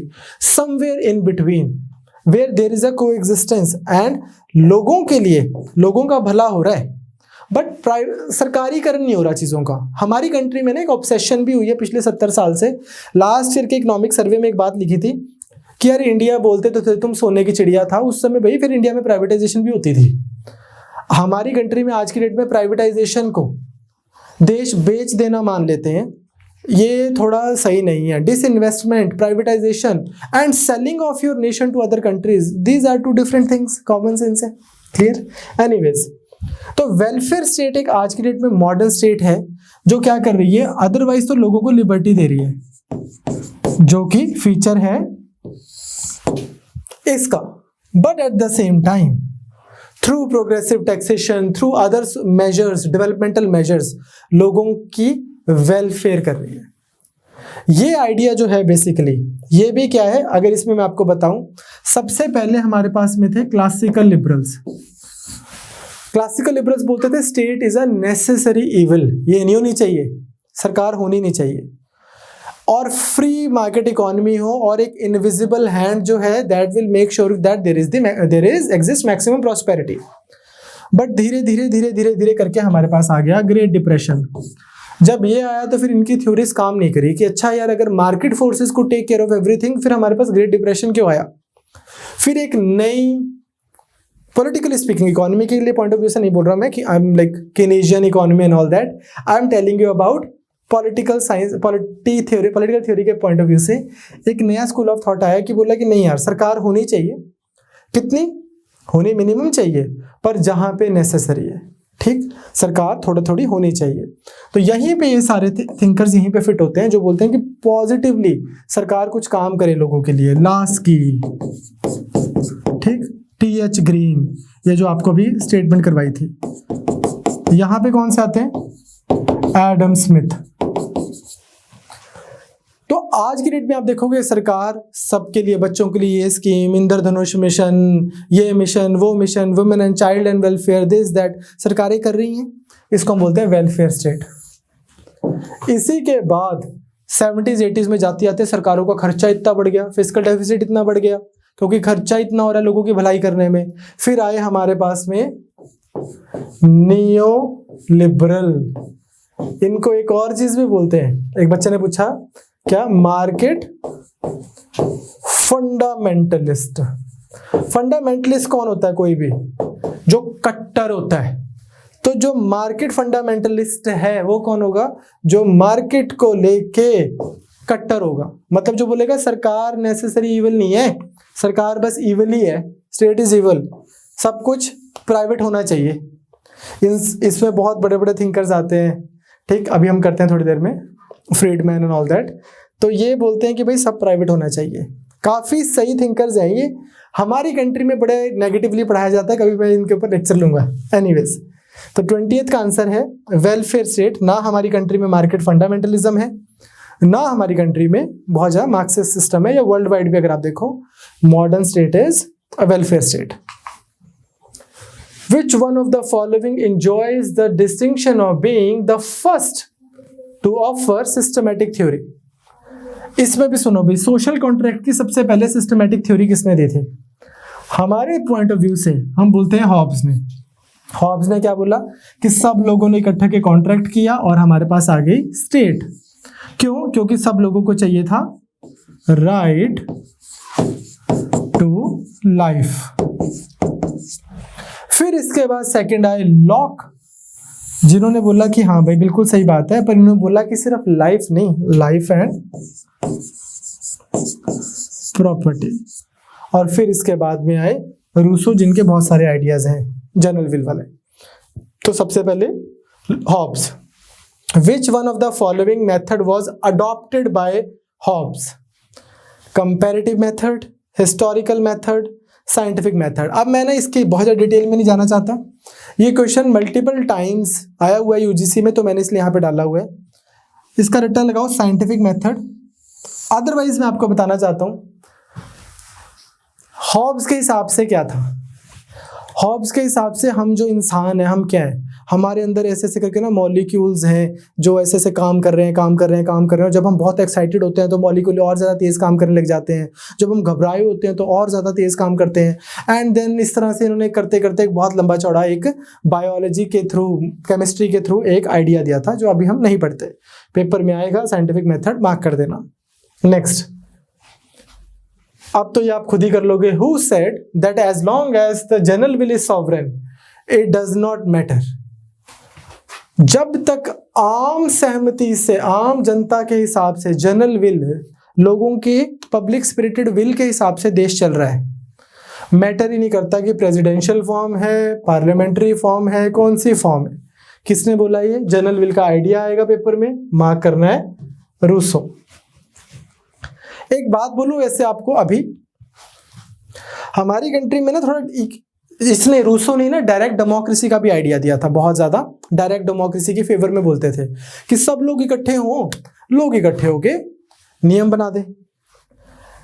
अभी ना यार अपने को थोड़ा सा ना, हमारी कंट्री में डेमोक्रेसी भी धीरे धीरे मैच्योर होएगी, हम सब सीखेंगे, इंक्लूडिंग एंड स्पेशली मी। ठीक यार, जब इलेक्शन होते हैं, मान लो 2014 में या 2019 में, उस दिन ना हम वोट डालते हैं।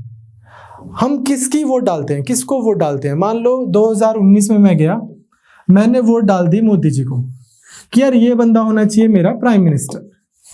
मतलब वैसे तो मतलब मैं पॉलिटिकल निटिग्रिटी में नहीं जा रहा कि वी चूज आवर एमपीज। मान लो मैंने बीजेपी को वोट डाल दी एंड इवेंचुअली मोदी जी मेरे प्राइम मिनिस्टर बन गए। इसका मतलब यहाँ पे बात खत्म नहीं होगी। मैंने ये बोला है कि यार मेरा प्राइम मिनिस्टर बनेंगे माननीय मोदी जी, और मेरे ऑपोजिशन के बंदे होंगे माननीय राहुल गांधी जी। ये भी मेरा है, ये भी मेरा है। सिमिलरली कोई दूसरा पर्सन था, उसने वोट डाली कि यार मेरे प्राइम मिनिस्टर होंगे माननीय राहुल गांधी जी, और मेरे ऑपोजिशन के मेंबर वो होंगे, लीडर होंगे माननीय मोदी जी। इस तरह से हमने पर्सन 1, पर्सन 2, पर्सन 3 सब लोगों ने वोट डाली। सब लोगों ने फिर क्या किया, उसकी हमने फाइनल वैल्यू निकाल ली। बोला कि चलो जी 303 लोग, अगर हम मोटा मोटा लें, 303 लोग ये बोल रहे हैं भाई कि हमारे जो लीडर होंगे, हमारी जो सरकार, खजाने का कंट्रोल होगा, नियम बनाने की जो पावर होगी, लॉ बनाने की, वो होगी माननीय मोदी जी के पास। चलो जी, प्लस ओवरऑल हमने एवरेज निकाल के बोल दिया कि चलो जी आज से ऑपोजिशन की जो पावर है वो होगी माननीय राहुल गांधी जी के पास। चलो जी ठीक है, क्लियर। अब यार ये जो ये लॉ बना रहे हैं, लॉ बनाने का राइट, ये एक आम बंदे ने, people, we the people of India, ये इनमें दिया है। हमने राइट दिया कि यार ये लॉ बनाए। सिमिलरली हमने राइट दिया है कि यार ये ऑपोजिशन का काम करे, और इनका क्या काम दिया, हमने एक कॉन्स्टिट्यूशन बनाया था कि भाई तुम डिस्कशन करोगे, तुम डिबेट करोगे, कोई भी लॉ बनेगा तुम डिबेट करोगे, तुम डिस्कशन करोगे। ये राहुल गांधी का कोई पारिवारिक राइट नहीं है, ये ऑपोजिशन में जो बंदे बैठे हैं उनका कोई व्यक्तिगत पर्सनल राइट नहीं है, ये इंडिया की जनता का राइट है, सभी का। 545 की 545 कॉन्स्टिट्यूएंसीज का ऑपोजिशन ये है, 545 की 545 कॉन्स्टिट्यूएंसीज का रूलिंग पार्टी ये है। तो जिस समय ये पार्टी कोई, या फिर ये वाली सरकार कोई लॉ बना रही है और ये इनसे डिस्कशन ही नहीं कर रहे, पार्लियामेंट में डिबेट ही नहीं हो रही, डिस्कशन ही नहीं हो रही, तो ये इनके साथ में मजाक नहीं हो रहा, ये यहां पे मजाक हो रहा है। भाई लोगों ने पावर दी है उनको कि यार पार्लियामेंट में जाके डिस्कशन करो, डिबेट करो हमारे बिहाफ पे। जिसको हमने पावर दी है लॉ बनाने की, वो लॉ ठीक से बना रहा है कि नहीं बना रहा, उससे तुम जाके डिबेट करो, ये लोगों ने पावर दी है उसको। तो रूलिंग पार्टीज को भी ये समझना होता है कि यार ये बंदे भी उतना ही लोगों को रिप्रेजेंट कर रहे हैं जितना कि हम कर रहे हैं, बस ये डिफरेंट चीज के लिए रिप्रेजेंट कर रहे हैं। हमारे ऊपर ज्यादा कॉन्फिडेंस दिखाया है तो हम नियम बना रहे हैं, इनके ऊपर कम कॉन्फिडेंस दिखाया है तो ये उस नियम को स्क्रूटनाइज कर रहे हैं। ये मैं आपको क्यों बोल रहा हूं, क्योंकि फार्म बिल की जो सबसे बड़ी पहली प्रॉब्लम है वो यही है कि अभी तो डिस्कशन कर रहे हो पार्लियामेंट में, 6 महीने पहले क्यों नहीं की? ये होनी चाहिए थी। बड़ा अच्छा बिल है, मान लिया, कर लो फिर discuss. You understand what I am saying? चलो next, the Greek city states are regarded as the best specimen of, याद है किया था, छोटे छोटे से स्टेट। एरिस्टोटल बोलता है एक स्टेट की पॉपुलेशन कितनी होनी चाहिए? सोचो भाई, सोचो एक कंट्री की पॉपुलेशन कितनी होनी चाहिए? तकरीबन 5000 6000। ले एने तो इंडिया सुख नाल एक सेकंड च पैदा कर देता है। तो ये क्या बोल रहे हैं कि एक सिटी स्टेट होनी चाहिए, वही चलाए। तो ये इसको बेस्ट किस चीज का हम एग्जांपल मान सकते हैं? मिलिट्री रूल का ना, डायरेक्ट डेमोक्रेसी का। 5-6000 लोग हैं, कोई भी लॉ बनाना है सारे इकट्ठे होकर ग्राउंड में बना देंगे, ठीक। रेजिडेंट वेलफेयर एसोसिएशन की तरह काम हो जाएगा। डायरेक्ट डेमोक्रेसी, रिप्रेजेंटेटिव डेमोक्रेसी भी नहीं है क्योंकि सब लोग इकट्ठे हो रहे हैं।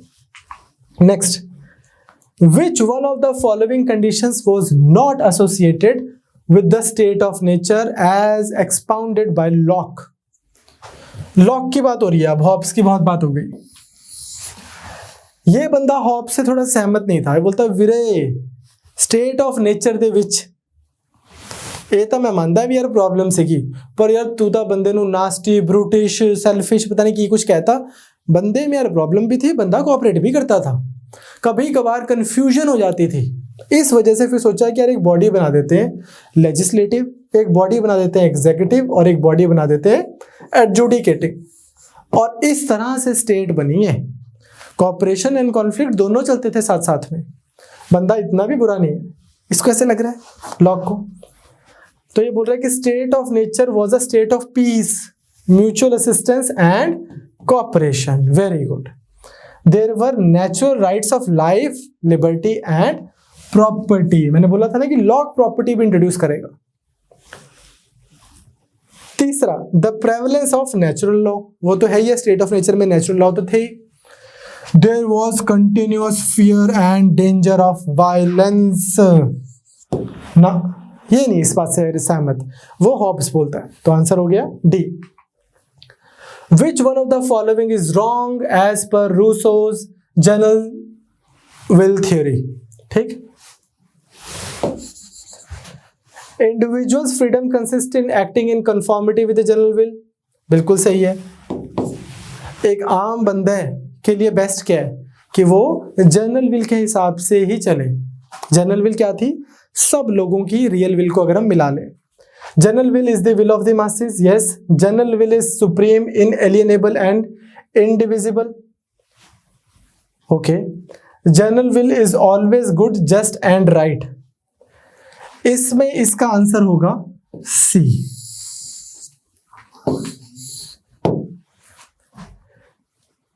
इसका रीजन क्या है? यहां पे वही वाला क्वेश्चन आ गया कि आपको बेस्ट ऑप्शन देखनी है, बेस्ट ऑप्शन। बाकी 3 options are just 2 correct. So general will is supreme, inalienable and indivisible नहीं है। क्लियर? तो इसलिए ये हो गया इसका आंसर सी। नेक्स्ट आता है, who asserted that the state would ultimately विदर away? And में तो स्टेट ने चले ही जाना। ये मार्क्स है, MARX, ठीक है। एक मैं आपको ऑप्शन बताना चाहता हूं कि अगर आपको ऑप्शंस में मार्क्स भी लिखा हुआ है और फ्रेडरिक ENGELS एंजल्स भी लिखा हुआ है तो आप इसको मार्क करोगे, ठीक है। अदरवाइज ये सोशलिस्ट मार्क्सिस्ट थॉट है that the state would ultimately विदर away. Next, the view that state is an executive committee of the exploiting class. ये हम पहले भी कर चुके हैं मार्क्सिज्म में कि मार्क्सिज्म के हिसाब से जो सरकार है, स्टेट है, ये क्या है? बस एक्सप्लॉइटिंग क्लास जो हमारे पास है, बिजनेसमैन बड़े बड़े जिन्होंने एक आम वर्कर का फायदा उठाना है, उसको एक्सप्लॉइट करना है, उसी के एजेंट्स हैं ये। क्लियर? तो इस वजह से जब भी ये आएगा कि state is an executive committee of the exploiting class, आने के चांसेस कम है, but you should know that it is the Marxist thought. Next, who of the following said that rights are those conditions of social life without which no man can seek justice to be himself at his best. इसमें अब आपने एक चीज याद रखनी है, in general अगर आपको कोई भी ऐसे कोट्स आए, हमारे पेपर के पॉइंट ऑफ व्यू से बोल रहा हूँ, ऐसे कोई थंब रूल नहीं है, कोट्स आए जो बहुत ज़्यादा राइट्स की बात करें, एक ह्यूमन राइट की बात करें, कॉन्स्टिट्यूशन में दिए गए राइट्स की बात करें, तो Laski would be the best option.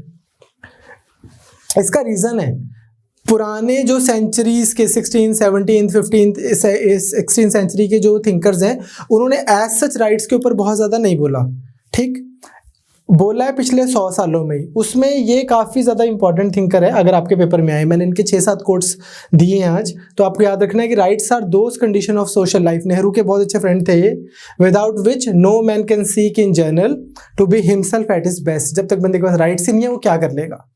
Next, the statement that every state is known by the right it maintains, इन्होंने लास्की ने अपनी किताब के फ्रंट पेज पे इंडिया का प्रियम्बल लिखा था, ठीक, कि यार ये बहुत सही है, ये बड़े राइट्स दे रहे हैं इंडिया वाले, आज़ाद हो गए अपने लोगों को। तो कौन कहते हैं कि कोई भी सरकार कैसे जानी जाती है, कितनी अच्छी है कितनी खराब है, कि वो लोगों को कितने राइट्स दे रही है। तो ये भी हो गया Laski. Next, the theory of natural rights holds that, अभी तो आपको बताया है, ये थ्योरी जो बोलती है कि सरकार आ गई, ये तो ठीक है, जब सरकार का आइडिया भी नहीं था, जब इंसान नेचर के अंडर रह रहा था, तब भी उसके पास कुछ नेचुरल राइट थे, जैसे कि right to life, right to have food, simple. तो ये तो नेचुरल राइट्स हैं। तो ये इसका मतलब क्या है, theory of natural rights holds that rights are divine creation, rights claim from pre civil society. Yup, जब हमने सिविल सोसाइटी नहीं बनाई, जब हमने सरकारें नहीं बनाई, उससे भी पहले का जो सिस्टम है, वहां से राइट्स आ रहे हैं हमारे पास। तो rights were granted by the king, no, rights are granted by the constitution, no, pre civil society. Next, the theory of natural rights formed an important part of, यह भी किया कि लोग बोलते हैं कि यार जब स्टेट ऑफ नेचर में थे तब भी कुछ राइट्स थे, फिर कभी दिक्कत हो जाती थी, इसलिए सरकार बना दी, the idea of sarkar came into picture. Now this sarkar should give us some rights such as right to life, right to property and then so on. तो natural rights formed an important part of social contract theory. इससे ही फिर उसी को उन्होंने आगे बढ़ाया कि यार इतने राइट्स तो हमारे पास स्टेट ऑफ नेचर में ही थे, अब तुम बताओ इससे ज्यादा क्या देते हो। विच of the following is the greatest proponent, very important, greatest proponent of utilitarian principle, that is greatest happiness for greatest number of people। यार अब इसमें मैं आपको एक चीज बता सकता हूं कि अगर आपको ऑप्शंस आई हैं, उसमें बेंथम दिया हुआ है, तो आपका आंसर बेंथम होगा। अगर आपको ऑप्शन आई है यूटिलिटेरियन प्रिंसिपल का ग्रेटेस्ट प्रोपोनेंट कौन है, और आपको ऑप्शन में बेंथम भी दिया हुआ है और जेएस मिल भी दिया हुआ है, मेरे हिसाब से तो भी इसका आंसर होगा बेंथम, जेरेमी बेंथम। इसका रीजन क्या है, बेंथम सिंपल सी बात बोलता है कि भाई यूटिलिटेरियन प्रिंसिपल का मतलब क्या है, यूटिलिटी क्या होता है, किसी भी चीज की उपयोगिता, क्या यूज है उसका। तो ये बोलता है कि सरकार का क्या यूज है, जेरेमी बेंथम बोलता है सरकार का यूज है ये, to create greatest happiness for greatest number of people, ज्यादा से ज्यादा लोगों के लिए ज्यादा से ज्यादा खुशी क्रिएट कर दे सरकार, ये है सरकार का पर्पस, इसलिए सरकार एग्जिस्ट करती है।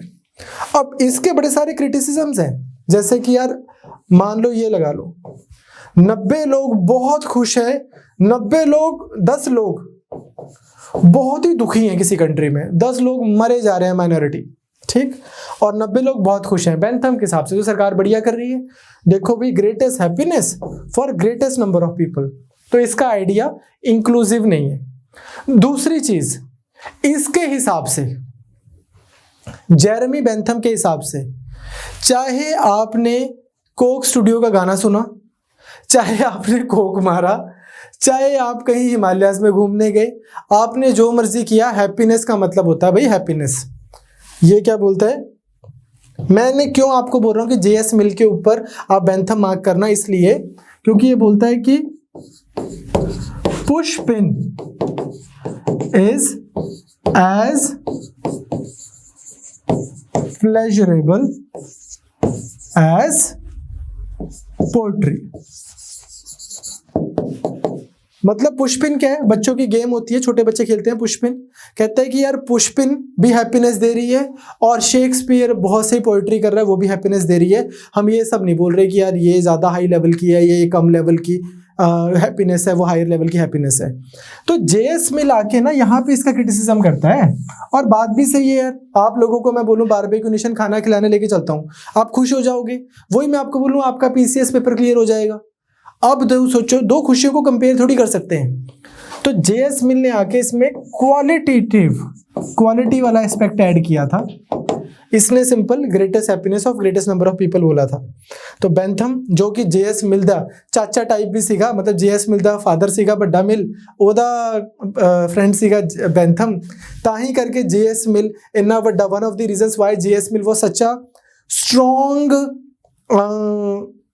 पॉलिटिकल थिंकर वाज बिकॉज उसका कल्टीवेशन ही ऐसे लोगों में हुआ। एक और चलो बात हुई है तो मैं आपको बताना चाहता हूँ, जेएस मिल के ही आंसर होगा आपका अगर क्वेश्चन आ जाए कि किसके बारे में बोला जाता है कि who was the Peter who defied या डिनाइड हिज मास्टर। तो वहां पे एरिस्टोटल मत कराना। जेएस मिल के बारे में बोला जाता है कि जिससे इसने यूटिलिटेरियन का प्रिंसिपल लिया बेंथम से, उसके आइडिया को फिर इसने काफी ज्यादा बोला भी ना भी रे गल बनी जी नहीं। Who said liberty means power to do anything that does not injure another. Again अब अगेन इसमें ना हम जितना मुझे डेप्थ में चले जाएं, जेएस मिल बोलता है एक्शन होते हैं दो टाइप के। एक होता है सेल्फ रिगार्डिंग, एक होता है अदर रिगार्डिंग।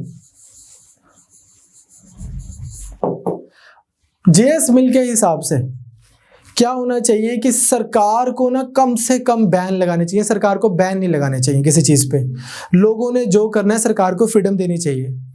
तो ये एक कंडीशन भी बताता है, कहता है कि मान लो कोई बंदा है बड़ी जोर जोर से गाने गा रहा है किसी बिल्डिंग में, बाकी 10 लोगों को प्रॉब्लम हो रही है, बंदा चीख रहे हैं, तो जेएस मिल कहंदा भी सरकार ਨੂੰ आके बैन नहीं लाना चाहिए उसके उत्ते।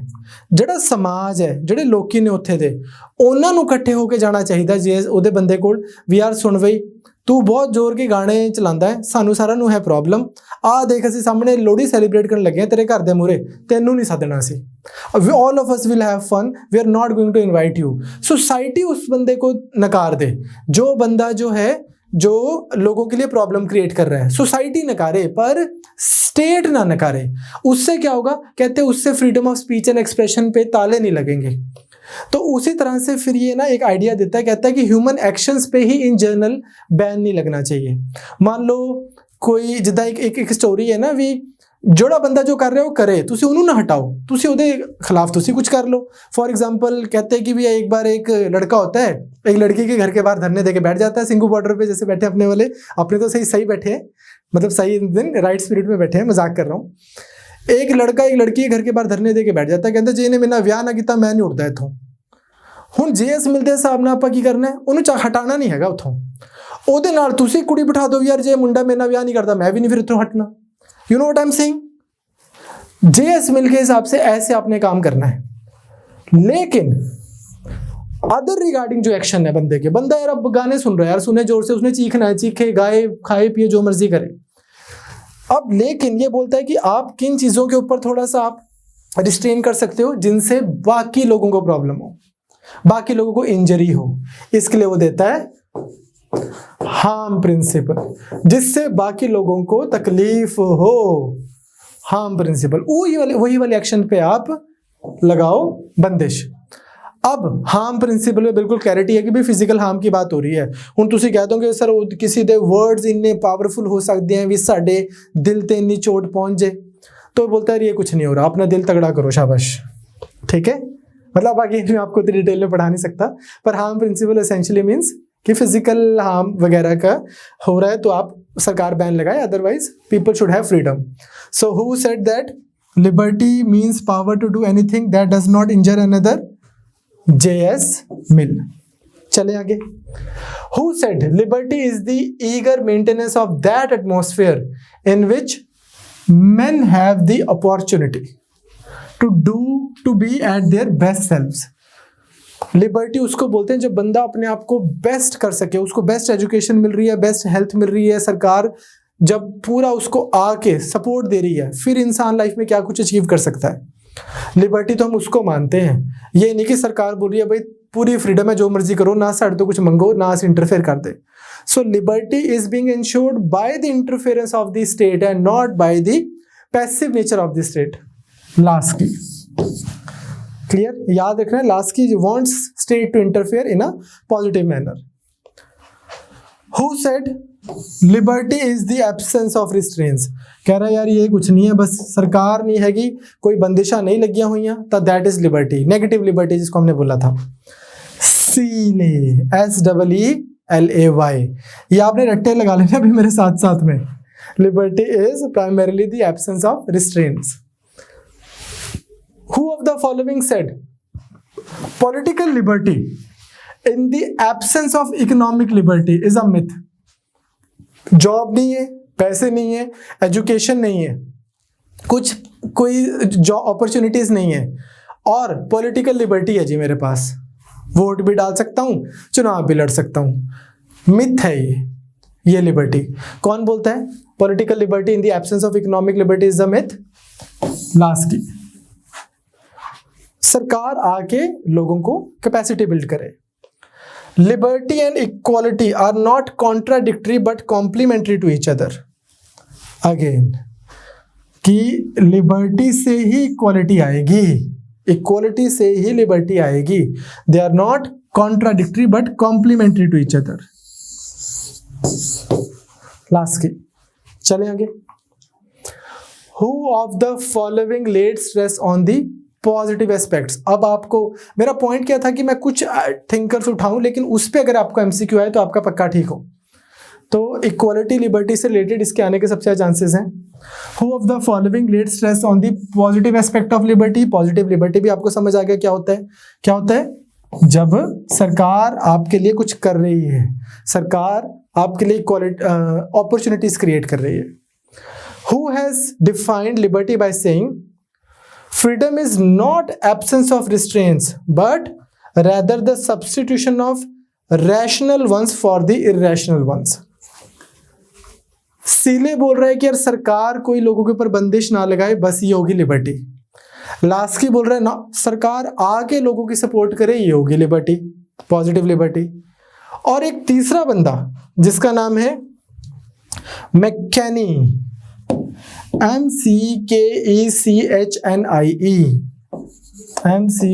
मैकचेनी, I don't know how to pronounce his name.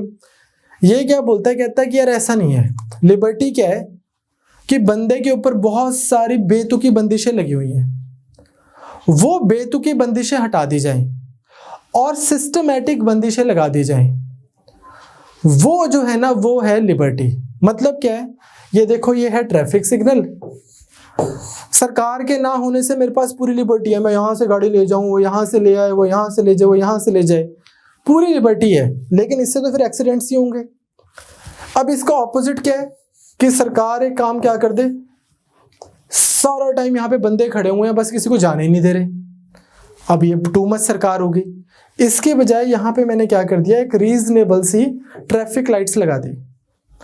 अब मेरे ऊपर बंदिश तो लगी है, जब भी मैं यहाँ पे पहुंचा मेरे को हो सकता है 60 सेकंड वेट करनी पड़े यहाँ से इधर जाने में, पर इस बंदिश के साथ में एक ही तर्क वाली लॉजिकल बंदिश है। मुझे पता है कि यार ज़्यादा से ज़्यादा 60 सेकंड वेट करना पड़ेगा, पर फिर मैं कितनी स्मूथली यहाँ से यहाँ चला जाऊँगा, ये यहाँ से यहाँ आ जाएगा, ये यहाँ से यहाँ आ जाएगा, और किसी का एक्सीडेंट भी नहीं होगा। तो मैककेनी टॉक्स अबाउट दिस, ये स्टेटमेंट इसकी याद रखना, substitution of rational ones in place of irrational restrictions. Economic, आप तो आप ही गेस कर सकते हो, economic liberty means security and opportunity to find reasonable significance in the earning of one's daily bread. Laski again he will talk about liberty a lot.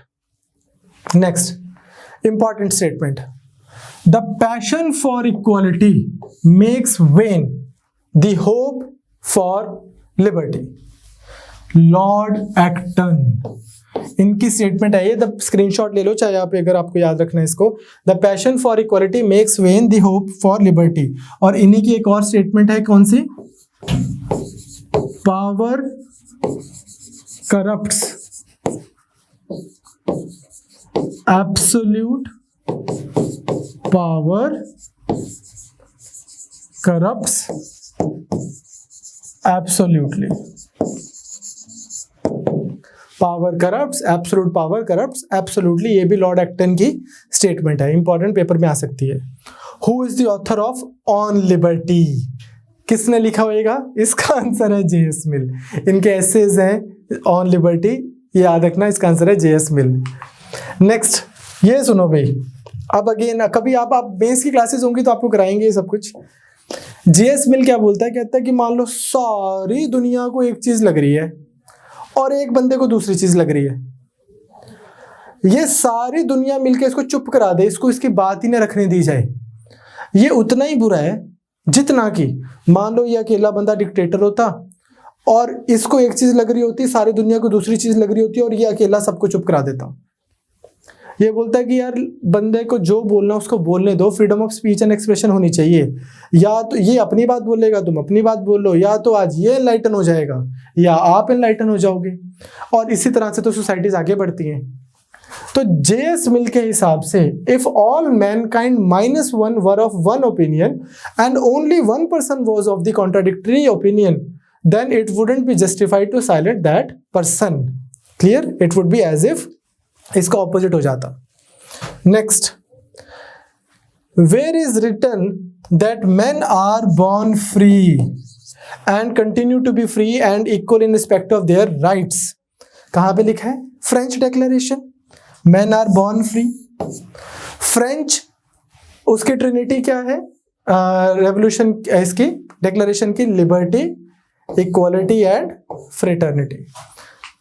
Next, equal wages for equal work is covered under political equality, religious, economic or natural?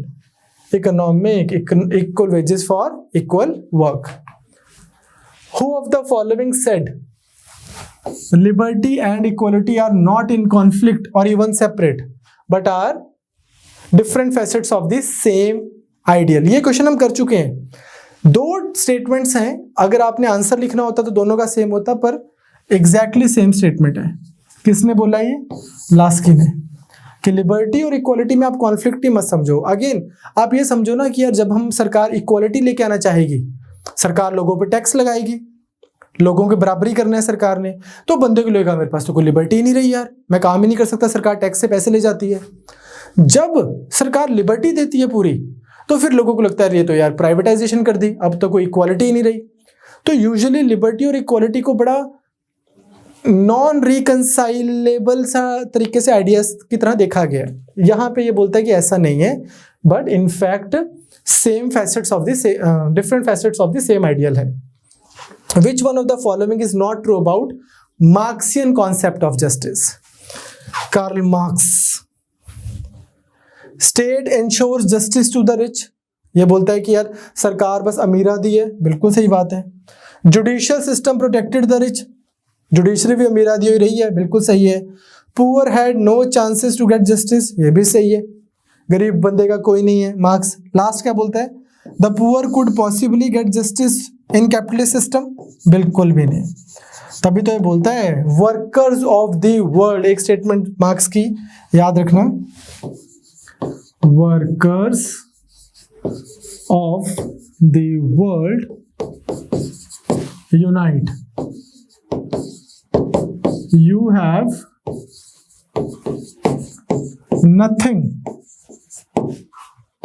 to lose but your chains।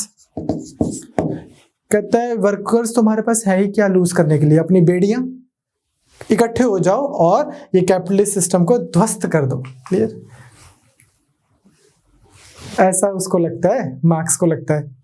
एक कहावत है, कहते हैं कि again I don't personally get associated with any ideology, be it capitalism, Marxism and so on, पर मैं बस आपसे शेयर कर रहा हूँ। कहते हैं कि एक कहावत है कि अगर आप जवान हो और आप सोशलिज्म में मार्क्सिज्म में नहीं मानते तो आप में दिल नहीं है। अगर आप थोड़े से एज्ड हो और आप सोशलिज्म मार्क्सिज्म में मानते हो तो आप में दिमाग नहीं है। ठीक, चलो। Aristotle speaks of two types of justice. One is particular justice, another is general justice. इसका दूसरा नाम क्या है? Universal justice. अगर आपको यूनिवर्सल आएगा तो भी आपने मार्क कर देना है। पर्टिकुलर जस्टिस मैंने आपको बताया था कि एक आता है, बात करता है डिस्ट्रीब्यूटिव जस्टिस की। ये चलो छोड़ो, अब अभी के लिए आप बस याद रखना कि जनरल पर्टिकुलर जस्टिस और एंड अदर इज यूनिवर्सल या फिर general. Kautilya Chanakya is associated with the exposition of legal theory of justice, retributive theory of justice, deterrent theory of justice, reformative theory of justice. Retributive theory of justice मतलब खून का बदला खून, deterrent का कि भाई ऐसा वाला सिस्टम बनाओ कि सब लोगों को पता हो कि किससे पंगा लिया है। वो सिस्टम जहाँ पे पनिशमेंट जो है बाकियों के लिए एग्जांपल सेट करती है वो होता है deterrent theory of justice.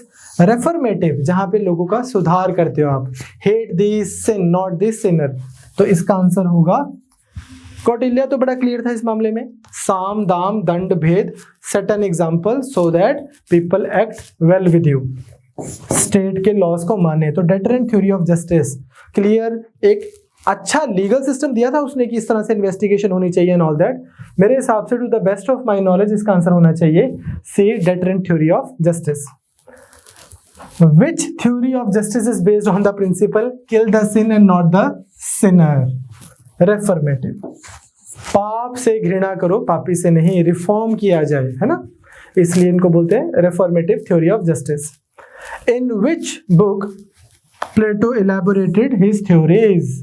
Republic, Statesman and Laws, all of them, इन सब पे उसने elaborate किया है, तो इसका आंसर क्या होगा? All of the above। प्लेटो पे हमने बहुत डिस्कशन की थी पहले पॉलिटिकल थ्योरी के लेक्चर में। Who asserted that justice implies allotment of functions to a person in accordance with the ability and training? याद है मैंने आपको प्लेटो के केस में कराया था कि वो बोल रहा था बच्चों को उठा लो, फिर उनके बाद उनको दो एजुकेशन, फिर डिपेंडिंग ऑन उनकी एजुकेशन वो बेसिक लेवल पे अगर रह गए हैं तो उनको बोलो चलो प्रोडक्शन करो, अगर एक लेवल आगे चले गए हैं तो चलो आर्मी ज्वाइन करो, अगर बहुत आगे चले गए हैं तो politics and education and all that. Clear, philosopher king. तो हर बंदे को एबिलिटी और ट्रेनिंग के हिसाब से फंक्शन एलोकेट होने चाहिए। ये कौन बोल रहा था? प्लेटो। Who defined democracy saying that democracy is a form of government in which majority of the qualified persons rule? याद रखना, इस पे मैं बहुत ज्यादा इलेबोरेट नहीं कर सकता, टाइम लग जाएगा काफी। Bryce, BRYCE। So democracy is a form of government in which the majority of the qualified people rule. Bryce, BRYCE। Next, in democracy लोकतंत्र में सॉवरेनिटी रिजाइड्स इन, सिंपल था ये तो, among the people. Head of the state नहीं, head of the government नहीं, head of the judiciary नहीं, लोगों में सॉवरेनिटी रिजाइड करती है ultimately. Out of the following who champion the cause of direct democracy? इसकी मैं डिस्कशन आपसे पहले कर चुका हूं ना। स्टालिन तो बिल्कुल भी नहीं। Nehru ji believed in democracy, he was a passionate democrat but he did not as such, he believed in representative democracy, Britain वाली। Rousseau believed in direct democracy, इसके हिसाब से तो डेमोक्रेसी का मतलब ही डायरेक्ट डेमोक्रेसी है। Which of the following thinkers are connected with the elitist theory? Otherwise मैं आपसे एक बात आपको बताना चाहता हूं कि मान लो ये पॉलिटिकल सिस्टम है, इस पॉलिटिकल सिस्टम को कुछ गिने चुने लोग चलाते हैं जो एलिट्स हैं। आप यही देखो, आज आपके पास क्या ऑप्शन है, आप किसको प्रधानमंत्री बना सकते हो? मोदी जी को, या फिर राहुल गांधी जी को, या फिर एक दो बंदा और होगा, बस बात खत्म।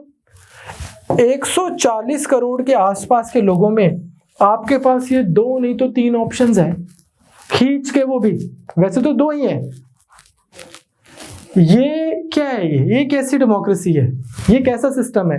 तो थिंकर्स बोलते हैं, कहते हैं कि भाई कुछ एलिट्स होते हैं और पावर उन्हीं एलिट्स में सर्कुलेट होती रहती है, circulation of elite, C Wright Mill, ऐसा कि ये उन्हीं में सर्कुलेट होती रहती है। हाँ, आम बंदे को भ्रम है कि यार वो उसके पास में भी पावर आ सकती है। मान लो यहाँ पे बैठे अरविंद केजरीवाल जी, एक दिन वो उठ के यहाँ से इधर पहुंच जाते हैं, अब क्या हो गया, अब यहाँ पे पहले 2 एलिट्स थे, अब 3 एलिट हो गए। आम आदमी पार्टी का वर्कर तो आज भी आम आदमी है, बीजेपी का वर्कर भी आज भी आम आदमी है, और कांग्रेस का वर्कर भी आम आदमी, सब आम है। पावर जो है वो कुछ एलिट्स में ही बस घूमती रहेगी। इस बार अकाली, अगली बार कांग्रेस, इस बार अकाली, अगली बार कांग्रेस। अगर एक बार पंजाब में आम आदमी पार्टी आ गई तो 4 नाम और ऐड हो जाएंगे, बस कि इन्हीं में पावर सर्कुलेट हो रही है, आम बंदे यहाँ पे घूम रहे हैं। Pareto, Mosca, Robert Michels, sir elitist theory आएगी तो ऑल द 3 करके आना पेपर में, clear? Vilfredo Pareto, Mosca and Robert Michels. There are number of devices of direct democracy. Direct democracy के क्या क्या डिवाइसेस हैं? इनिशिएशन, इनिशिएटिव या इनिशिएशन, रेफरेंडम, प्लेबिसाइड, ये हम कर चुके हैं, प्लेबिसाइड या फिर रिकॉल। तो 2 most popular of the devices are referendum and initiation. Who defined democracy as? ये तो छोटे होते से याद करा दिया था, government of the people, by the people, for the people. Abraham Lincoln ने बोला था, है ना, सरकार जनता की सरकार। नेक्स्ट, इस बंदे का नाम भी नहीं कभी मुझसे लिया गया, फ्रेंच नहीं आती ना, Alex Tocqueville, something like that. Paper में आपको बस रिकॉल ही करना है। इन्होंने बहुत जबरदस्त बातें बोली हैं कि यूएसए का डेमोक्रेटिक स्ट्रक्चर कैसे मेंटेन हो रहा है, क्यों हो रहा है। इनकी किताब का क्या नाम है? Democracy in America, clear? Joseph Schumpeter, exponent of elitist theory of democracy, he gave his views in कहां पे? Capitalism, socialism and democracy. इनकी किताब का नाम है ये। Next, who among the following has dubbed Marxism as a totalitarian doctrine? एक बंदा क्या बोलता है, वो बोलता है कि यार एक सेकंड, वर्कर्स इकट्ठे हुए, सारी प्रॉपर्टी अपने नाम कर ली, सब लोगों से सारी प्रॉपर्टी अपने नाम कर ली, मतलब नॉट अपने नाम, अपने कंट्रोल में कर ली, ना कोई सरकार के अगेंस्ट कुछ बोल सकता, ना सर अदरवाइज भी कोई फ्रीडम नहीं है, जो स्टेट ने कर दिया वो फाइनल है। ऐसे वाला जो सिस्टम है, कार्ल मार्क्स ऐसे वाला सिस्टम बोल रहा है।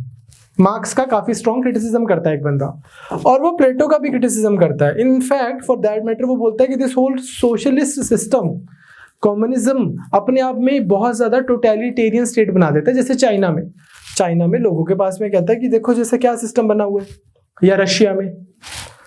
ये बोलता है मार्क्स और प्लेटो को एनिमीज ऑफ ओपन सोसाइटीज। कौन? कार्ल पॉपर, बहुत बड़े थिंकर माने गए हैं। अभी सन आई थिंक 2001-2 में इनकी डेथ हुई थी। कार्ल पॉपर ये बोलते हैं enemies of open society, Marxism को और मार्क्स को और प्लेटो को। तो who dubbed Marxism as a totalitarian doctrine? Karl Popper. Which of the following is held as the transitional state of Marxian philosophy? We have talked about it earlier कि Karl Marx क्या बोलता है, सारे workers इकट्ठे हो जाएं, सारा कुछ अपने कंट्रोल में ले ले, जब सब कुछ इनके कंट्रोल में आ जाए फिर सब कुछ रीडिस्ट्रीब्यूट कर दें इक्वली। जब सब कुछ रीडिस्ट्रीब्यूट हो गया इक्वली, जब पूरा सब लोग बराबर हो गए, इस यूटोपियन स्टेज को हम बोलते हैं कम्युनिज्म। लेकिन कम्युनिज्म से पहले कार्ल मार्क्स बोलता है क्या आएगा? सोशलिज्म। और सोशलिज्म का मतलब क्या कार्ल मार्क्स से?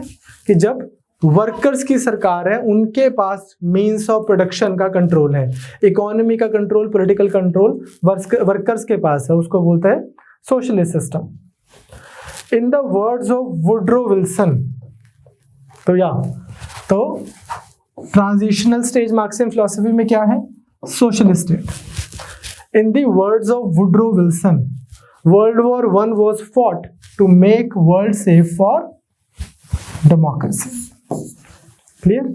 चलें आगे। The work Consideration on Representative Government, considerations on representative government is authored bye J.S. मिल। ये आपको रट्टा ही लगाना है, काफी बड़ा काम है इनका, इन्होंने बहुत बड़ी किताब लिखी थी। तो बस आपको 2-3 तो चीजें बस आपको याद ही करनी है। नेक्स्ट आता है, who made the observation that democracy in practice is the hypothesis that all men are equal, which is used in order to discover who are the best. तो इसमें none of these options are true and hence the answer is D, none of them. Okay, with this I would like to wind up हमारा political theory के कुछ MCQs। हो सकता है मैं आपको कुछ MCQs ऐसे और दे दूं या करा दूं, पर उसका पॉइंट नहीं है। मेरे को सिर्फ आपको यही दिखाना था कि कोई एंड नहीं है, एक एक थिंकर की कितनी कितनी स्टेटमेंट्स हैं, कितनी कितनी किताबें हैं। अगर हमें थोड़ा सा आइडिया क्लियर होगा ना कि वर्कर्स की बात कर रहे हैं तो मार्क हम करेंगे मार्क्स को, एंजल्स को। अगर लिबरलिज्म की बात हो रही है तो हम लिबरल थिंकर्स को मार्क करेंगे। लिबर्टी की बात हो रही है Laski, T.H. Green. Social contract की बात हो रही है हॉब्स, लॉक, रूसो, इनको मार्क करेंगे। ग्रीक सोसाइटी की बात हो रही है प्लेटो, एरिस्टोटल। मतलब मैं आपको ना इन 2 क्लासों में 3 क्लासों में पॉलिटिकल थ्योरी कराऊं, इससे अच्छा ये है कि मैं आपको ये बताऊं कि यार कुछ कीवर्ड्स हैं। आपको ऑप्शन आ गई कोई भी 1 2 3 4, जिसको कुछ भी नहीं पता था पॉलिटिकल थ्योरी का, उसके आगे लिखा होता है यहाँ पे हॉब्स, एरिस्टोटल से मान लो हमने लिख दिया मार्क्यूस और परेटो। उसको कुछ भी नहीं पता था आज से कुछ टाइम पहले, उसको ना जब आप टिक मार रहे हैं तो कुछ भी टिक मार देता। मेरा सिर्फ इतना इंटेंशन था कि अगर आप बच्चे को ये बताओ कि यार स्टेटमेंट में ना सोशल कॉन्ट्रैक्ट की बात हो रही है तो मैं ये हो सकता है, नेगेटिव मार्किंग तो है नहीं पंजाब PCS में। पेपर में कुछ ग्रीक सोसाइटी की, कुछ मेरिटोक्रेसी की बात हो रही है क्वेश्चन में, मैं इसको मार्क कर देता हूँ, ठीक। पेपर में एलिट्स की बात हो रही है कि कुछ एलिट्स, क्वेश्चन में कुछ एलिट्स की बात हो रही है कि यही सिस्टम को चलाते हैं, मैं इसको मार्क कर देता हूँ। लिबर्टी की बात हो रही है, मैं लास्की को मार्क कर देता हूँ। बिल्कुल स्ट्रॉन्ग सरकार होनी नहीं चाहिए, बिल्कुल मार्केट होनी चाहिए, मैं हाइक को मार्क कर देता हूँ। थोड़ी सी फेमिलियरिटी विद सर्टेन नेम्स, ताकि अगर आपको पेपर में दिखे तो आपको बिल्कुल क्लूलेस ना हो आप। हो सकता है आपको आंसर्स अभी भी ना आते हो, लेकिन अगेन मैं आपको बताना चाहता हूँ, जैसे ASP का पेपर हुआ, बच्चे करंट अफेयर्स के पीछे परेशान थे, 3 क्वेश्चन नहीं ढंग के आए। वैसे ही आपको पॉलिटी अच्छे से आती है, हिस्ट्री आती है, ज्योग्राफी आती है, इकोनॉमी आती है, जनरल साइंस आती है, रीजनेबल से आपको करंट अफेयर्स आते हैं, तो आपको GS आता है। ऑफ कोर्स मतलब पंजाब आता है, पंजाब का आपको पोर्शन आता है, तो आपको reasonable current affairs, reasonable GS का पेपर आता है। आपको पॉलिटिकल थ्योरी का वहां पे 3 क्वेश्चंस में से एक ही आता है तो चलेगा। वर्ल्ड हिस्ट्री का 3 में से एक ही क्वेश्चन आता है, चलेगा। कोई रैंडम फैक्ट पूछ लिया, बिल्कुल रैंडम फैक्ट पूछ लिया कि who recently said that secularism means पंथ निरपेक्ष एंड नॉट धर्म निरपेक्ष। तो who recently said Yogi Adityanath ji, ठीक। उन्होंने बोला ना कि यार ये थोड़ा सा अपने को सेकुलरिज्म के आइडिया को डिफाइन करने की जरूरत है। ऐसा क्वेश्चन भी आया हुआ है पेपर में, who recently said that Ram was not a good husband, answer was Ram Jethmalani. तो अगर ऐसा सा कोई क्वेश्चन आ गया, आपको नहीं आता था तो प्रॉब्लम नहीं है, आपने बेसिक सब्जेक्ट सारे किए हुए हैं तो आप पेपर के लिए तैयार हो। This plus CSAT will get you through, don't worry. Again I hope आपको पॉलिटिकल थ्योरी में भी शायद जो क्वेश्चन सामने आएंगे सेंस ऑफ फेमिलियरिटी होगी। I once again wish you all the best for your exam. I hope to see you for 5-10 minutes again tomorrow. But until then, take care. All the best.